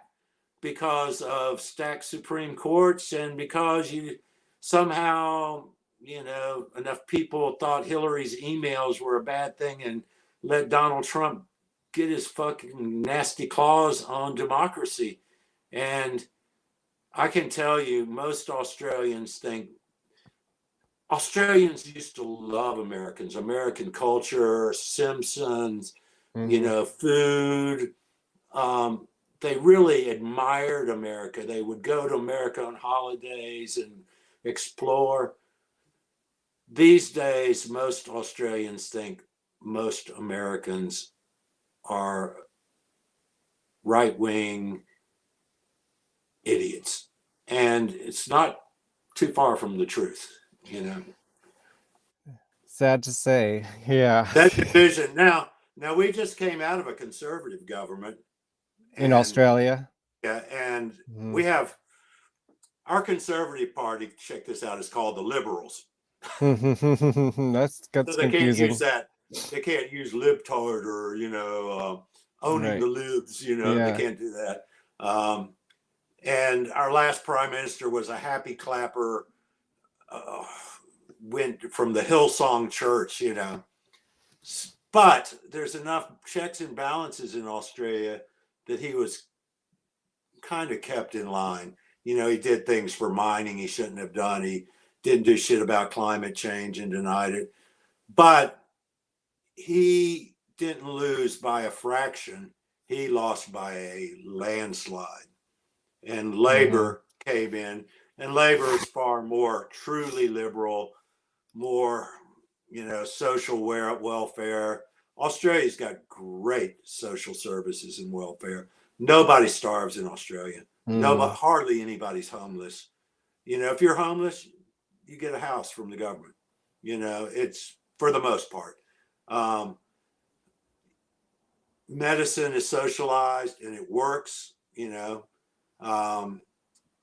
Would you ever come back here to live? Not Never. to live. Never. Nah. Maybe if I got really rich, I could get a place like in the Caribbean and pop over or something, but that's not likely. But nah, it's not on the cards. I'd rather live, in the south of France if I went anywhere else or somewhere like that, or Spain or something. But I lived in Japan 3 years. That was nice. It was good. That's cool. Yeah. But Australia is pretty comfortable with all these, social programs. When people have babies, they get money from the government to help pay for the babies. You get paternity leave and maternity leave. You get child welfare up to a certain age, to make sure that kid has schools are paid for, medicine's paid for the most part. You co-pay $5 or something. And it, it works. And you know what? We don't have any guns because they did a gun buyback because it was two mass shootings 20 years ago. And they said, fuck it, let's get rid of the guns. We're buying them all back. Guns are illegal. And people willingly bought. That's what I want to make clear here is people willingly gave their guns into the government. It's not like they came and took their guns. No. There's some farmer in the outback probably that said, I'm keeping mine. And sure. Actually, farmers can have guns. It's not that you can't have guns. There is severe gun control. So there's not many guns. I have never once in my life worried walking through a city in Australia that I was going to get shot. Yeah. But that's great for a prison colony, huh? Yeah. Getting pretty far from there. Exactly. Although most of those prisoners were here for stealing a loaf of bread, Right. Yeah. Bullshit. During Tory times in the UK. But, America's at a tipping point. There's no doubt. It's Dave and I both were huge historians and studied history and read history. And, history teaches us a lot if you're willing to learn from it. And no empire lasts forever. No empire. The Romans, Egyptians came and went. Greeks came and went, Romans came and went, the French ruled the world, the Dutch ruled the world for a while, the Spanish ruled the world for a while, America ruled the world for a while. I think its time is up. I really do. Maybe not in the next 10 years, but certainly it's on the decline, you know. Go out and vote, people. Go out and vote. I'm going to try to do some early voting this week. That was that segue. Yeah. Because, did you know, here's another thing. In Australia, you are required to vote. Right. You're fined if you don't vote. I think I heard that. Yeah, it's a small fine, but it's just like enough to. And do you have a day off to do it as well? Yep. They have days off here for everything. It's that comes from the old convict. And do you still go to a room to vote, or is it digital? Go to rooms to vote. Yep. Okay. Yep. And everybody has to vote. If everybody had to vote in America, it'll never happen. Yeah. Republicans would never get elected again. Well, yeah, and they've said that as much too. They don't. They admitted, because they don't win by popular vote anyway. And it should be popular vote, not electoral vote. It should be everyone gets a voice, and that's not going to change either. Right. Some of these things, I don't believe you'll ever get rid of the guns over there. I don't think. No, we're too ingrained in our culture, I think, at this point. Yeah. Like, it's crazy here. Like, school shootings, it's just like, oh, another one? That's cool. Like, it used to be like Columbine was a huge deal when I was growing up, and now it's like, now there's another outrage on Facebook for like 24 hours. Yeah, until the next one happens, basically. Yeah. Or, a QAnoner breaks in and, almost bashes Pelosi's husband's head in, an 82-year-old's head. Right, I heard about that. QAnon is scary. Did you watch that documentary series about it? I think it was on HBO. I haven't yet, but I will. But I've read a real good book written by a Canadian living in Australia called QAnon and Beyond. It's a good name. Dug in very deep but I saw it coming right as it came. When it first came out, I went, "Uh-oh, this shit's like we're talking about." What were we talking about? 7 years ago, roughly, something like that. Right. Wow, it's been that long already. That's crazy. And when it happened, I could tell by the structure of it, the game theory structure, that it was going to be dangerous. And sure enough, we had an old trumpet player in our band who fell into it. He's in Australia, and he's sitting there, and he's pot smoking. Wait, what's the status of legalization of marijuana in Australia?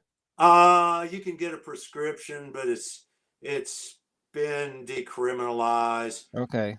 And actually, we have states and provinces. The one province, which is where government is, which is Canberra, has completely legalized it. Oh, so where the politicians, so it's starting to happen. Oh, it's pretty relaxed. Yeah, that's good to hear. Grow a couple of plants, and that's happened in America. I was surprised to see. Yeah, here in New York, it's totally legal to smoke now. Yep. And that was progress, but that could go backwards. Yeah. That can go backwards. All it takes is for the religious right, which is driving this whole fucking thing, to get their hooks into the government and the separation of church and state to be gone. And it's pretty close to that as it is with the Supreme Court with Clarence fucking Thomas. Yeah. Jeez. Bunch of winners in that one right now. Ugh. Who said he didn't understand the meaning of the word diversity or diversify yesterday. He's as evil as they come. And, I think he's a dangerous thing. As is Trump. Trump's is dangerous. DeSantis is dangerous. Anybody espousing that big lie, QAnon philosophy, of which there are millions. Anybody espousing that is dangerous. Yeah, It's I'm hoping and thinking they're the loud minority, but they're loud enough to make an influence, yes, and the minority can win when and they they're the ones who actually go out and vote too. yeah, Yeah. that's sad.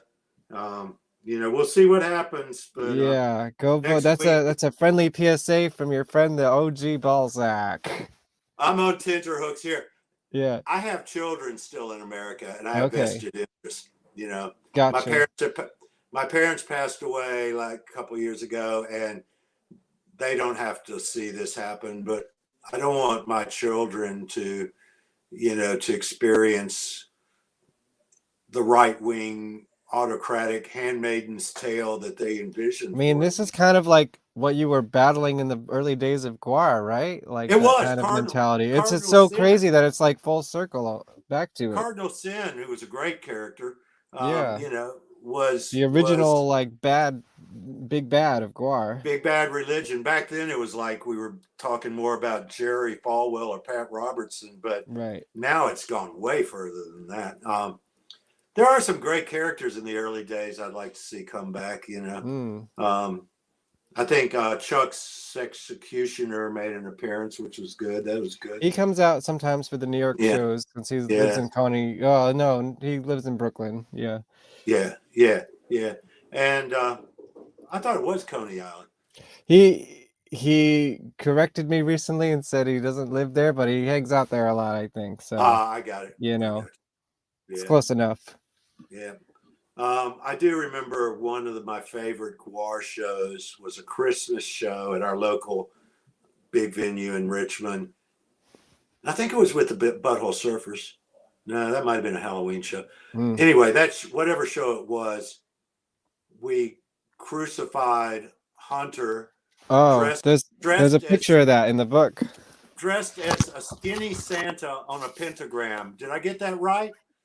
Something like That's that. my memory. There's a picture in here somewhere. Let me see if I My can find memory it. was we crucified him upside down on a pentagram. Oh wow. That may be a tainted memory. I don't know. Yeah. Well, while I'm looking for that, well, I want to talk a little bit about what you're doing now. That was a good Yeah. segue. Well, The down Resignators. here I've played in the Resignators for the last 10 years. It's a really fun punk ska band. Yep, that's it. And I think we're going on 12 years now, something like that. Right. And Yeah, this is an old photo, I think. It's that punk ska that I kind of like Mephistopheles or Yeah, which you went on tour with, or right? Or they came down to we Australia? are going to. So this is coming up. No, it's been This month? postponed to March. It's Oh, going to okay. happen in March. Is Catbite still coming? Because they're Yes. great too.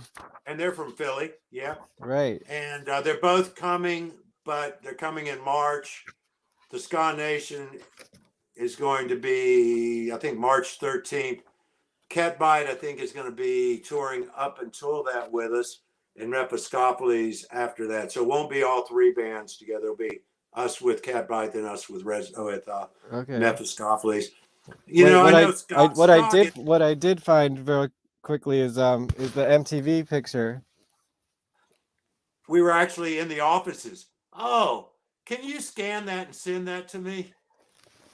Yeah, let's talk offline. We'll talk about that. Yeah, sure. I would love that photo. Yeah, you should have a copy of this book for sure. It's got some great pictures of you in it. I should. I think I ordered one and they wouldn't ship to Australia. And it is a heavy book. And now it's out of print. Yeah. And and now they go for stupid amounts on eBay. Right. Yeah. I've never seen it, to be honest, Kevin. That's great. Man. Well, we got to start with the documentary. That I know is accessible. Yeah, I'll watch it. I will. I can't find that. Oh, here it is. I think. Oh no, this was a New Year's show that I was thinking of. Anyways, I think there's a. What's that show? New Year's Eve at the 9:30 Club. No, that wasn't me. No, that wasn't it. Yeah. 9:30 Club was great. I'll keep looking for it, but yeah. Oh, so let's So see. battling religion, yeah, battling, you know. This just happened this weekend, right? Yeah, we just played. That was fun. That was a good one. So I Yeah. just thought I saw these pictures of you guys in masks, and I was thinking, oh, did you get triggered?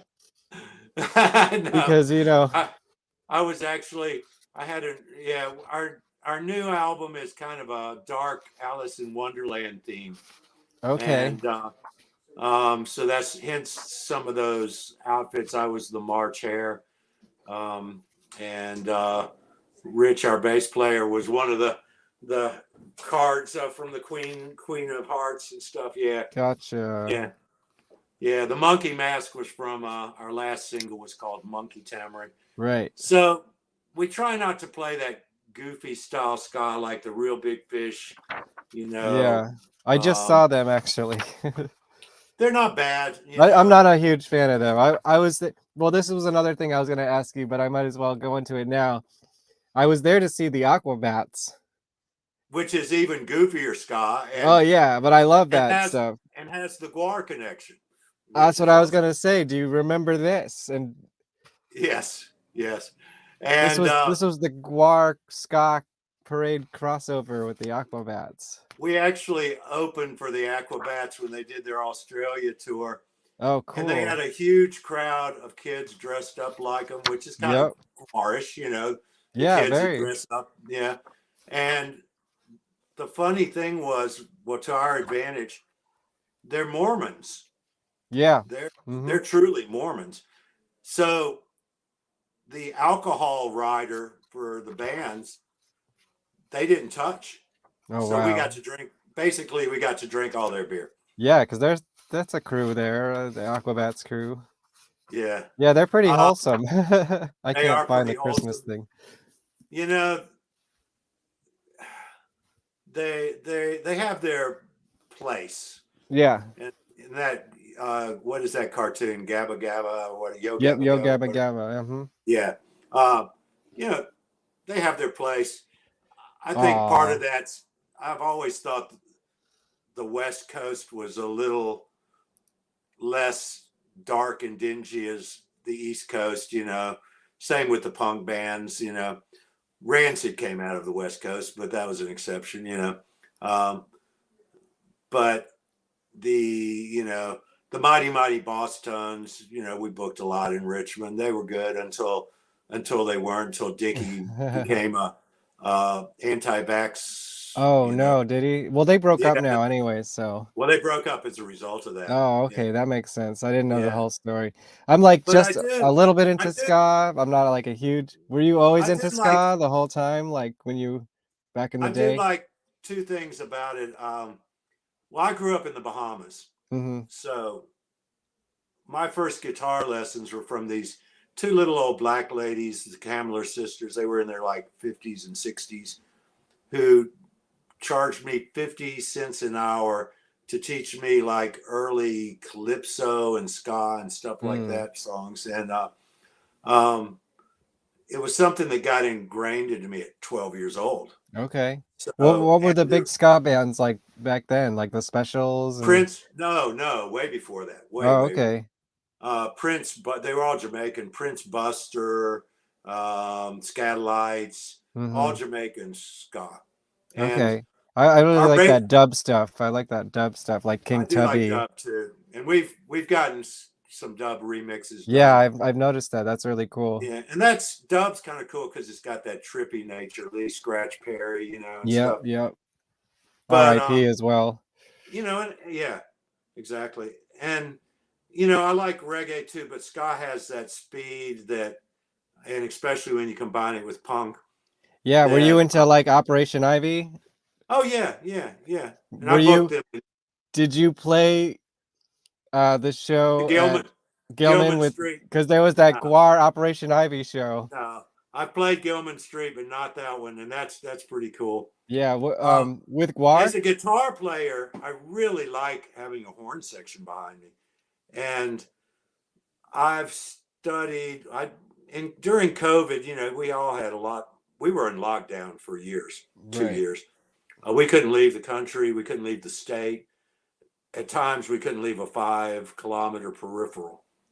Right. So You we were think that locked was a down. little extreme, or do you think that worked out, or I think it worked maybe? out. We Okay. never had a big problem with it. It kept it under control. I think it was smart, to be honest. We Yeah. had mask mandates, Yeah. Well, we and had that. We had mask mandates too. until they were stripped, like when they said, you guys, when the Supreme Court overruled that mask on airplane rule, I thought, I'm not flying anywhere without on a plane with, you're in a can with a bunch of people breathing the same air. Not a Yeah. chance I would do that. No, I think it was smart. But when that happened, I dove in and decided I'm going to make use of this time. I'm not going to waste it. So I did things like I did a course in classical music at Yale online. I did Nice. a course at Berkeley online on songwriting. I did a couple of courses on writing horn arrangements, and I love to write horn arrangements. It's really fun. Can you So play it at all? Can you play horn, yeah. or you just kind of write? Oh, Oh no, nice. I can play it. I can go.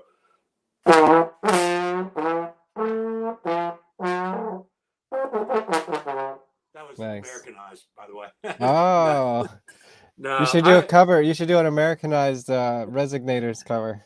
I have thought about it. I have Yeah. thought about it because it would suit horns, and I know that they used some horns on one of the GWAR records. Couple When they, now. The yeah, last one they had El Presidente, and then in the yeah, 90s they did yeah, Saddam a Go-Go. right, right. And I think GWAR benefits from horns. I love when GWAR brings in extraneous instruments like that. It Yeah, kind of gives another element to it. I think so too. Um, you know, Death Piggy had, as I told you way back, we had this guy in town, Crazy Jimmy, that played trombone, and he was kind of a de facto fourth member. He'd pop up when he was sober or when he was Right. there, and he knew the songs, and we Was he always on any welcomed of the him. recordings? No, no, Yeah, I didn't think so. yeah. He's still alive though. Oh, He's well, older than I am, maybe I can and talk to him too. Crazy Jimmy. Do you Yeah, know his I can. last name? Is he Yeah, connect me to him? I'll figure it out and send Cool, it to you. cool. Yeah, Sweet. That'd be awesome. yeah. He's out there. Be prepared. But Hey, he yeah, sure. but he comes from even deeper roots in that New York and New Jersey punk rock scene. You know, I think he was hanging out. Not that Iggy was from New York, but hanging out with Iggy and people like that. In the David Bowie? early '70s, probably. Yeah. Yeah. You know, um, yeah. No, I know Bowie and Piggy did some albums Iggy and were stuff. together. Yeah. They definitely had a big influence on each other. I'm a big fan of Iggy Pop, and he's still Sure. alive and Yeah, strong. he sure is. Yeah, he looks great. He, He's like a he chiseled, swims. I he's like think a he's living statue. in Miami, and he swims like a mile a day or something That like makes that. sense. That guy's Yeah, ripped. yeah, and he's I got to see him at least once. yeah. So you haven't seen him yet? I haven't seen Iggy. I Oh, saw David Bowie yeah. I've seen both. with And Reeves Gabrels oh yeah, a couple cool, times. At least once. At least once. awesome. Yeah. Yeah. No, we all got to survive because I mean, it's partly social media. Now we know whenever anybody dies. Right. Before we may not have gotten the news, but when Dave died, Greta messaged. She got the word really quickly. Messaged me within probably an hour. Yeah, let's pull this one up. Oh, Dave, I love you so much. When was this taken? That was that No Sleep Till tour, and then he was in Melbourne. Wow, Yeah, he had long hair at that point. when I ran into him that day and we hung out, I was like, "Fuck, you got long hair now. You look like a metalhead or something." Yeah, yeah. Yeah, but and that's Dirk's Jaws I was holding, of Right. course. Yeah. They said, "Get the Jaws, get the Jaws." Scott was there. He ran and got the Jaws. And Did you put him on? Nah. Yeah. Other people sweat. Yeah, it's pretty gross. I mean, Mike's probably the cleanest of any of the GWAR guys, but need more horns, Cliff. I agree. There you go. Yeah. I think so Is there too. any are there any ska bands that you would recommend that these days? That are There's one new. I really like called Bite Me Bambi. Yeah, they're a little cutesy, They're but they're definitely good. cute. Cat Bite I prefer over Bite Me Bambi personally, and Yeah, both of them Cat have. Bite's cool too. I like Brittany, the lead singer. She's Peruvian ancestry, but from Philly.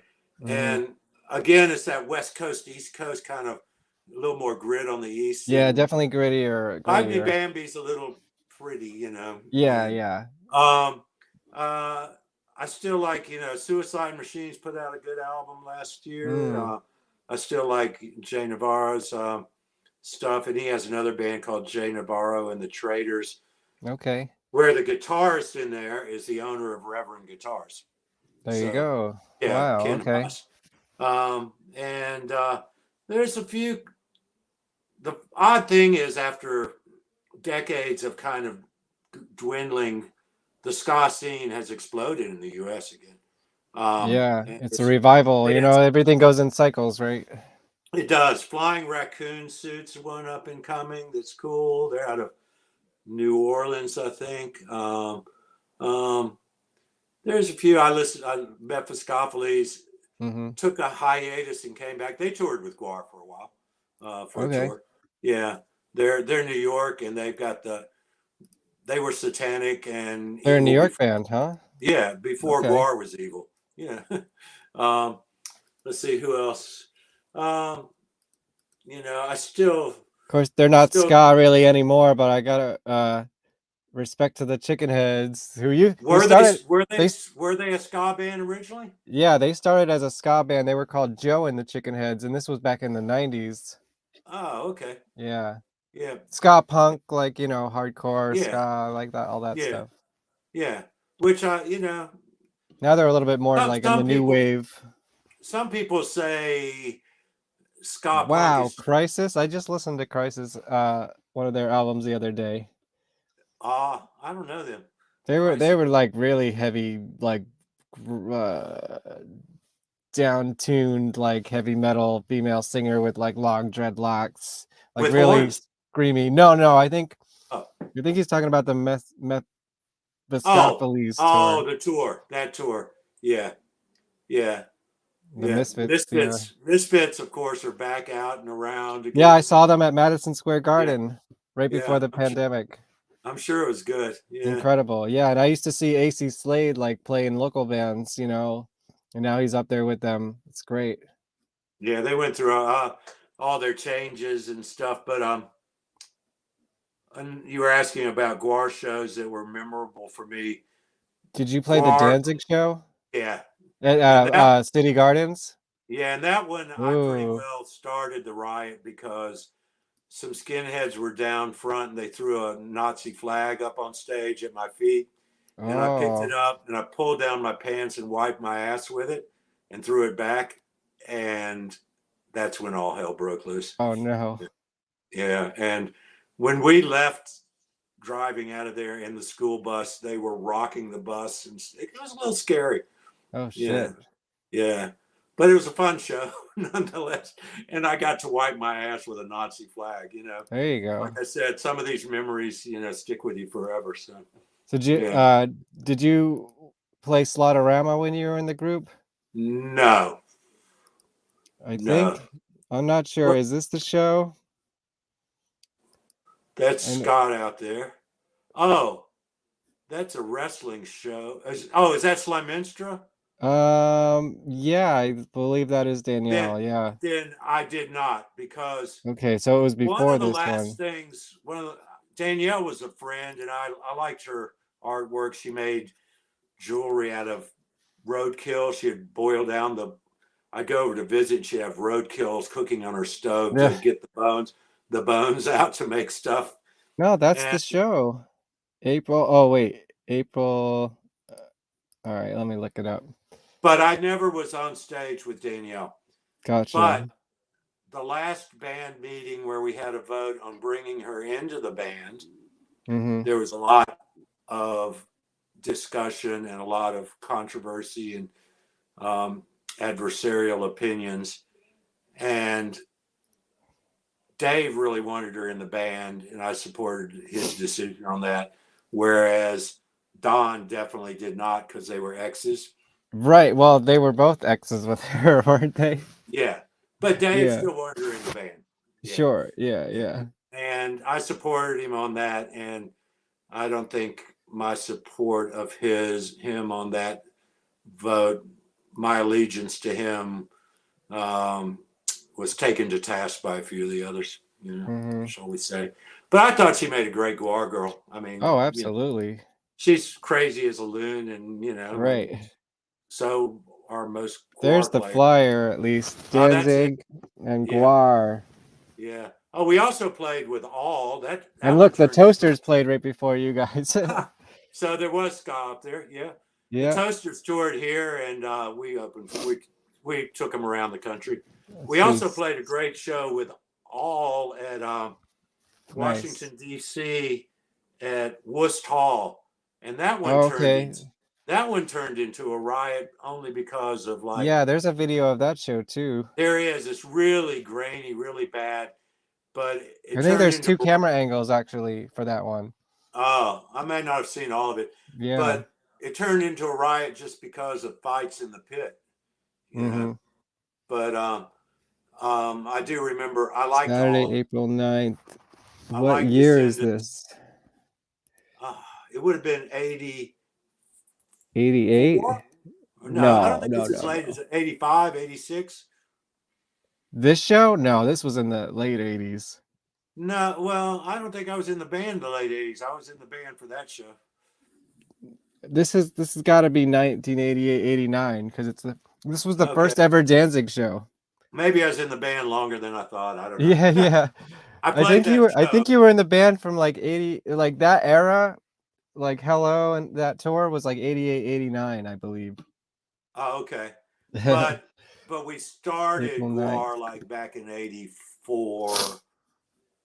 Mm-hmm. That like I think that show you saw, the PB Kellys, that would have been like Yeah, that 1980. was 1984. Yeah, yeah. So it was about 5 years, yeah. Which, wasn't Well, maybe there's not a enough. video from the. Maybe that's the other. Maybe there's not a video of GWAR at City Gardens, but there is a bootleg audio of Danzig's set, and apparently he gets mad because the crowd is shouting for GWAR. I think that was the Is case. that I think happened? that sounds familiar. I think that was the case. That's funny. Yeah. Mm-hmm. Yep. Any other questions you got? I think we did it. Yeah, I think how long have we talked?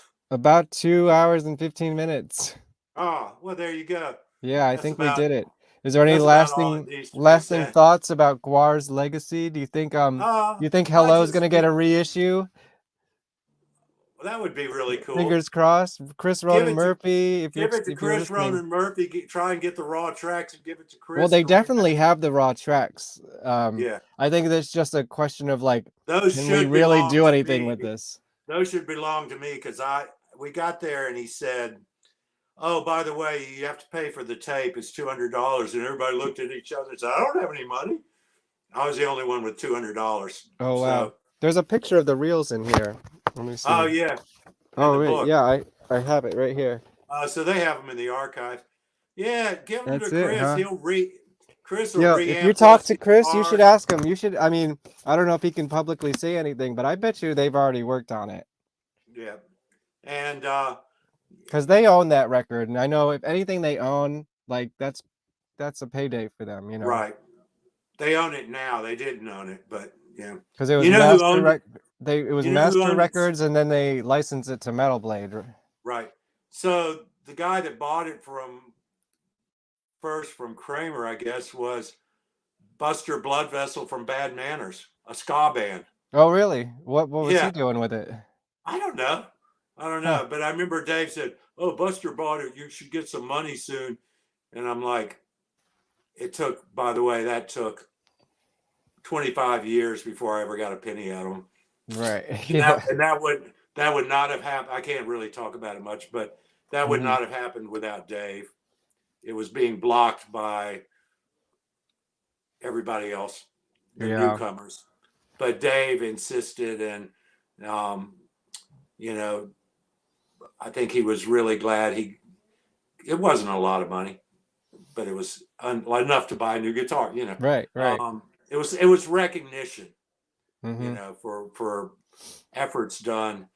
Because in the early days, the art crew worked really hard, but in the band crew, it was Dave and I working really hard as Mm-hmm. far as getting things done, day to day done. Dewey booked a few shows, which was cool. Dave Muscle, that's still, I would give him another kudos because the unsung hero, he was such a nice guy. He got kind of trampled on, Mm-hmm. but in all those early I heard shows, he had terrible stage presence. he didn't go on stage. Yeah, exactly. He played from the sound desk, Right. Yeah, he would do like the sound effects on the keyboards and stuff, but right? we went into, I think it was on that trip we recorded, maybe, I don't know. We went into Manny's in New York, and I knew more about musical gear, but he did some research, and we bought one of the first Casio samplers. Oh, wow. It literally had like 1 minute or a minute and a half of samples you could put on there, but it would be like, Yeah, it'd be whoa, like the Three Stooges and the Evil yeah, Dead samples and stuff like yeah, that, yeah, right? yeah, yeah. Mm-hmm. And Yeah. he triggered those from And the that's all over the Hello record, so it is, and he triggered those from the desk live, yeah, I and think people really miss that element of the show. I don't think I ever saw it like that, but I know I've heard it, well, you know. they did some kind of soundscapey stuff on the new record that was Oh mostly, yeah, sure. I think that was mostly Dirks and Ronan, Yeah. Chris Murphy doing little interludes and stuff. And Mm-hmm. I like that stuff too. I I liked still it like, too. I think the new record's really great. I'm a yeah, big defender of it. yeah. Oh, Even I that stuff, agree. like I mean, I GWAR agree. I records think it aren't supposed to sound the same, you know, and they used to do stuff like that with like what was that? Voodoo summonings and stuff like that. right. I think it's without a doubt the best sounding record, and Absolutely, that's a 100%. credit to Ron and Chris Murphy. Yeah, There's no yeah. doubt about it. If Hello had sounded like that, first of all, we would have been flown to the future because back then you didn't have those abilities. Yeah, you But should have a private conversation with Ronan and see what's up with that.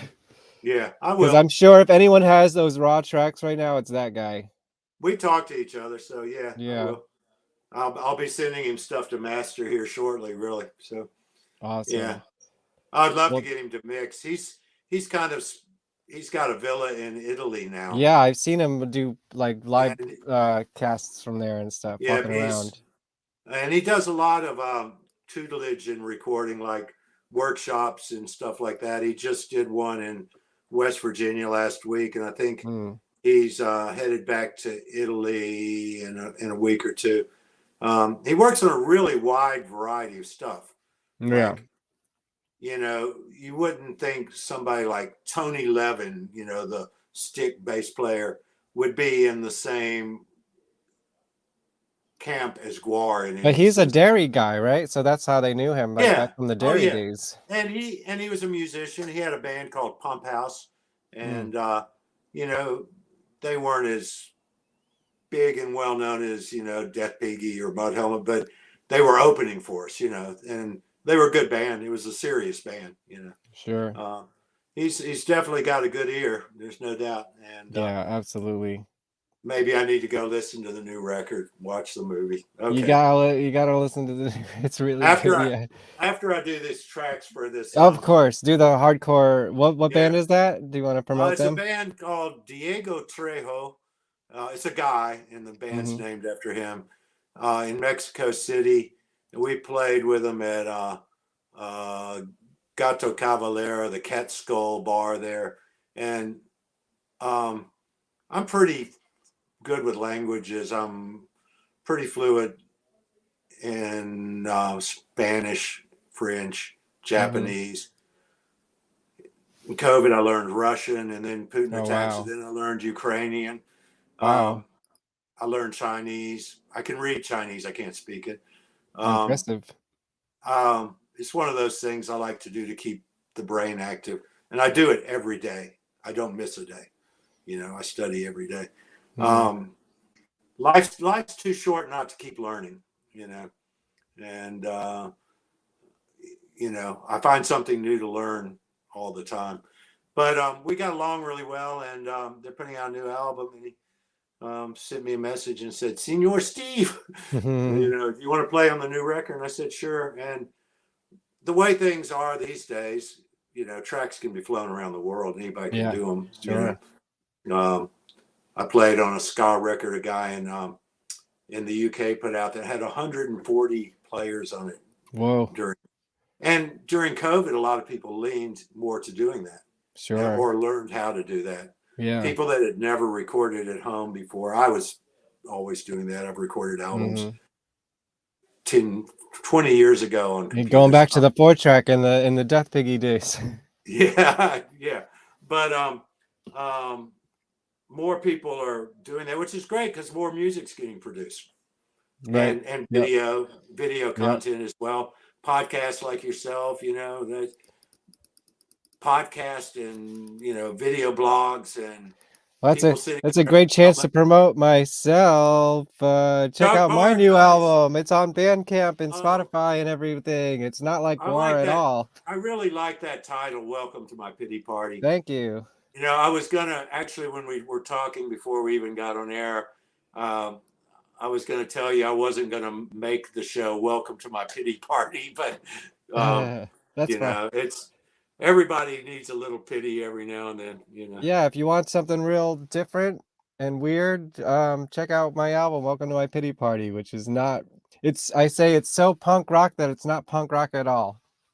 You've gone full circle. Yeah, basically, because people who know me from before this, it's like would know me from like punky, grungy kind of material, and this is like this is totally not that on purpose. Sort Did of. you record this yourself or? Yeah, well, anything I didn't do myself, everyone else did themselves and sent it in. So I have Brian from the Dresden Dolls plays drums on a couple tracks. Oh, I remember them. Yeah. Yeah, they're back, by the way. So go Cool. check out the Dresden Dolls if you can. Cool. And some other friends. My brother, who we were talking in the chat, is on the record. And yep. Cool. That yeah, sounds good. What is your home studio setup? I have a laptop and a Focusrite, and that's about it. Yeah, I mean, what do you I use Logic. Me too. Cool. It's the best for creativity. I mean, well, hey, if you ever want to collaborate, I'm totally down. Oh, without a doubt. I mean, that's what I've got up right behind me.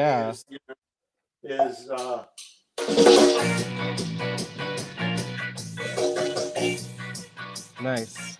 Yeah. Oh, check out this trumpet intro. Our trumpet player is a good friend of mine. Is probably the best trumpet player I've ever heard in my life. He comes in one measure, and then I'll cut it. Yeah, let's check it out.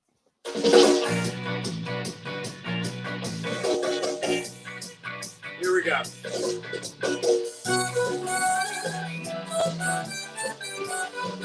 Sounds great.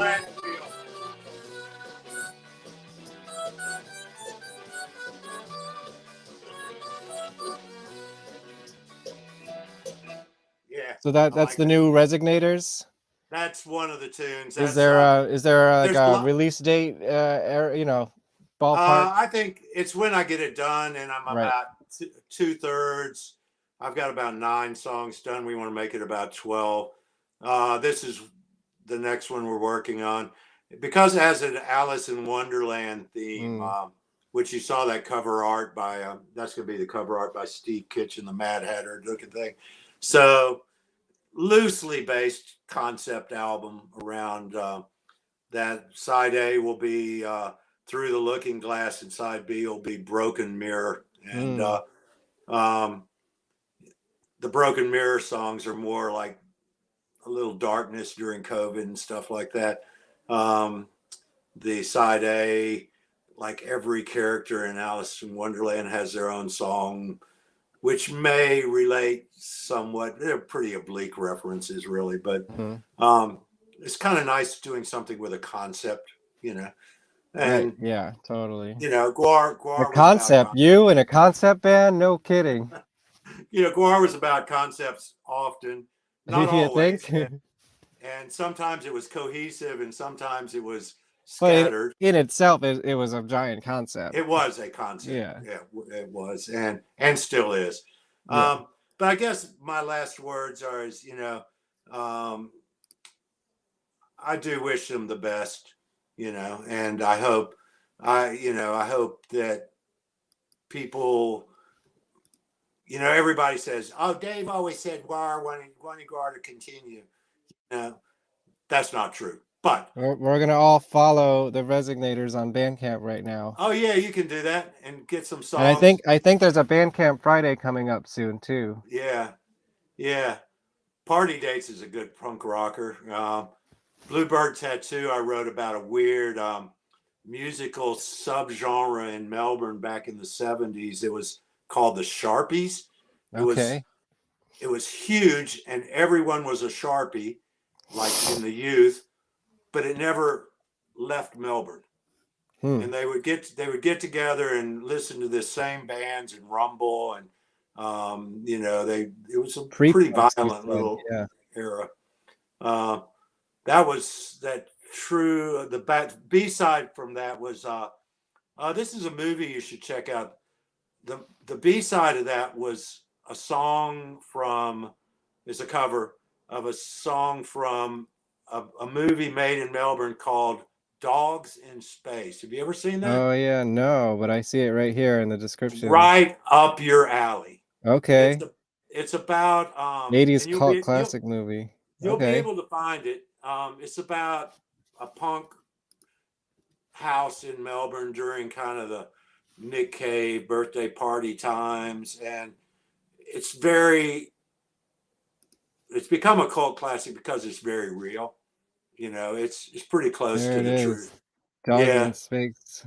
One of the terrible ladies cover art, but yeah, one of the ladies that was in that it had Michael Hutchins in it from In Excess. Oh wow.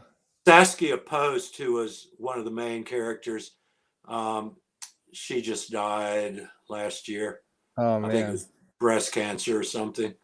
It's worth checking out if you can find a copy, because it is very much like, and it's in a suburb. Oh, and there's an Iggy Pop song on it. Oh yeah, there is. And Iggy Pop, Brian Eno, yeah, Michael Hutchinson. cool soundtrack. And yeah. The Shivers song was by Boys Next Door, was Roland. Mary Holy and Friends. Roland Howard, Roland middle initial Howard, who was in the birthday party and also died needlessly young. It's worth checking out. Anyway, hey, it's great being with you. Definitely. Thanks for being here. You please, I'll message you some names and stuff, but also remind me when Chuck's going to be on, and if it's well, it's a good time to remind everybody. November 16th. This will be an earlier one because he's an early riser, he says. Yeah, so what time? He's got that morning wood. So 3 p.m. So let's see, 6 p.m. my time would be 12, 11, 10, 9 a.m. the next day for you. It's going to be 6 a.m. 9 a.m. Oh, it'd be 9 a.m. 12, 11, 10, 9. So it's 3 hours before when we started. So that would be 9 o'clock. I'll be up. Cool. Yeah, I'd love to. Yeah, join us in the chat. I'd love to hear from you. That'll be a Thursday for me. So yep. I can sign in at work and check it out. It'd be good to hear Chuck's voice and stuff. Yeah. And, I really liked him. He was he's a good. I say that past tense just because we're not because he's gone or anything, but he's still with us. We're far apart and not. And really. Then, oops, let me share this one. Then the next one after that's going to be Colette Miller. Oh, Colette's been in this room right here. Really? Yeah, I saw some pictures of you guys together recently, Colette right? slept right here. She came down, and Colette and I have great love for each other. Yeah, she's been a great help finding people for the show and supporting it and stuff too. We both love Dave so much. I mean, so these next couple episodes are going to be real fun. Oh, that's awesome. Yeah. I'll try and be there for both of them. Hey, it's been great. And hopefully Yes, thank you we so got much. shed some insight on dim times. Absolutely. I told Scott Barber if Shudder ever puts up for another one, I'm probably the only one that remembers that's alive that remembers that chapter. And I do have a good memory, so still. Dude, So well, give me while it's Scott cool. Barber was the first guest on this show, I so know. I was there. yeah. I was there. Oh yeah, Yeah, that's right. yeah. Yeah, And hopefully, you know, I have no doubt he did a great job with that movie, and I will watch it. that's your homework. You gotta go get Shudder I and know. watch it, or get a It's DVD or Blu-ray. there's only so I'll get Shudder because I'm running out of shit to watch on Netflix, and Yeah, yeah. I'd we love have a to hear your platform. perspective on it. Yeah, um, yeah. I'm sure he did a good job, and I know he was diligent, and um, you know, he, you're obviously going to miss something, and something Oh my that God, there's so much. I mean, you could see. 30 I 30 would make something this like a years. 10-hour movie. That's the problem. You need someone Yeah, sort of on the outside to cut it down, and right. Yeah, even if it's um, like you're not gonna please everybody. yeah, Yes, you can cool. buy it now. Wait, I can grab it. I got my Blu-ray. It is out on Blu-ray now So and do DVD. people in America still have DVD players? I mean, I'm kidding. yeah, that's a good question. The movie collectors definitely have Blu-ray players, I know. so I know. and I like Yeah. I like the other cover better, but anyways. Yeah. What was Thanks the for other being cover? here. Oh, let What me was the see. other cover? I think it's on the DVD. Yeah, this one. And that one has Odorous in Because it. it has Odorous and Techno, like, at the top of the pyramid here. And then we Well, got Ballsack. you know what? So, That's the way it should be. You mhm. know, Ballsack was always the sexiest, but I mean, Techno and Odorous, I you always know, thought Ballsack was the best character design. I did too. I was proud to wear the Jaws, Yeah. and I always thought, you know, that just without a doubt, it was the best helmet, Yeah. and, I still can almost see the world through there, Yeah. Yeah. Yeah. All right. We'll see you Thank you soon. so much. Yes, Thank you. I'm gonna close this out with another I'll clip from the close show my on browser Saturday. too. Talk to you later, Kev. All right, see you later, man.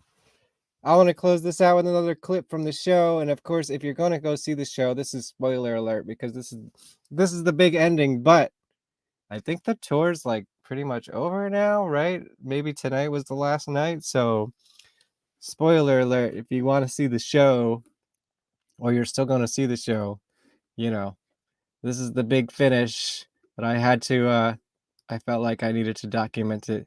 But thank you. Join us back here for the Sexecutioner. Chuck Varga will be the next episode. And yeah, that was a lot of fun. Thank you, Steve Douglas, the OG ball sack. Now back to Philly on Saturday with GWAR. That's what you want! Wait a minute, that's not what I want!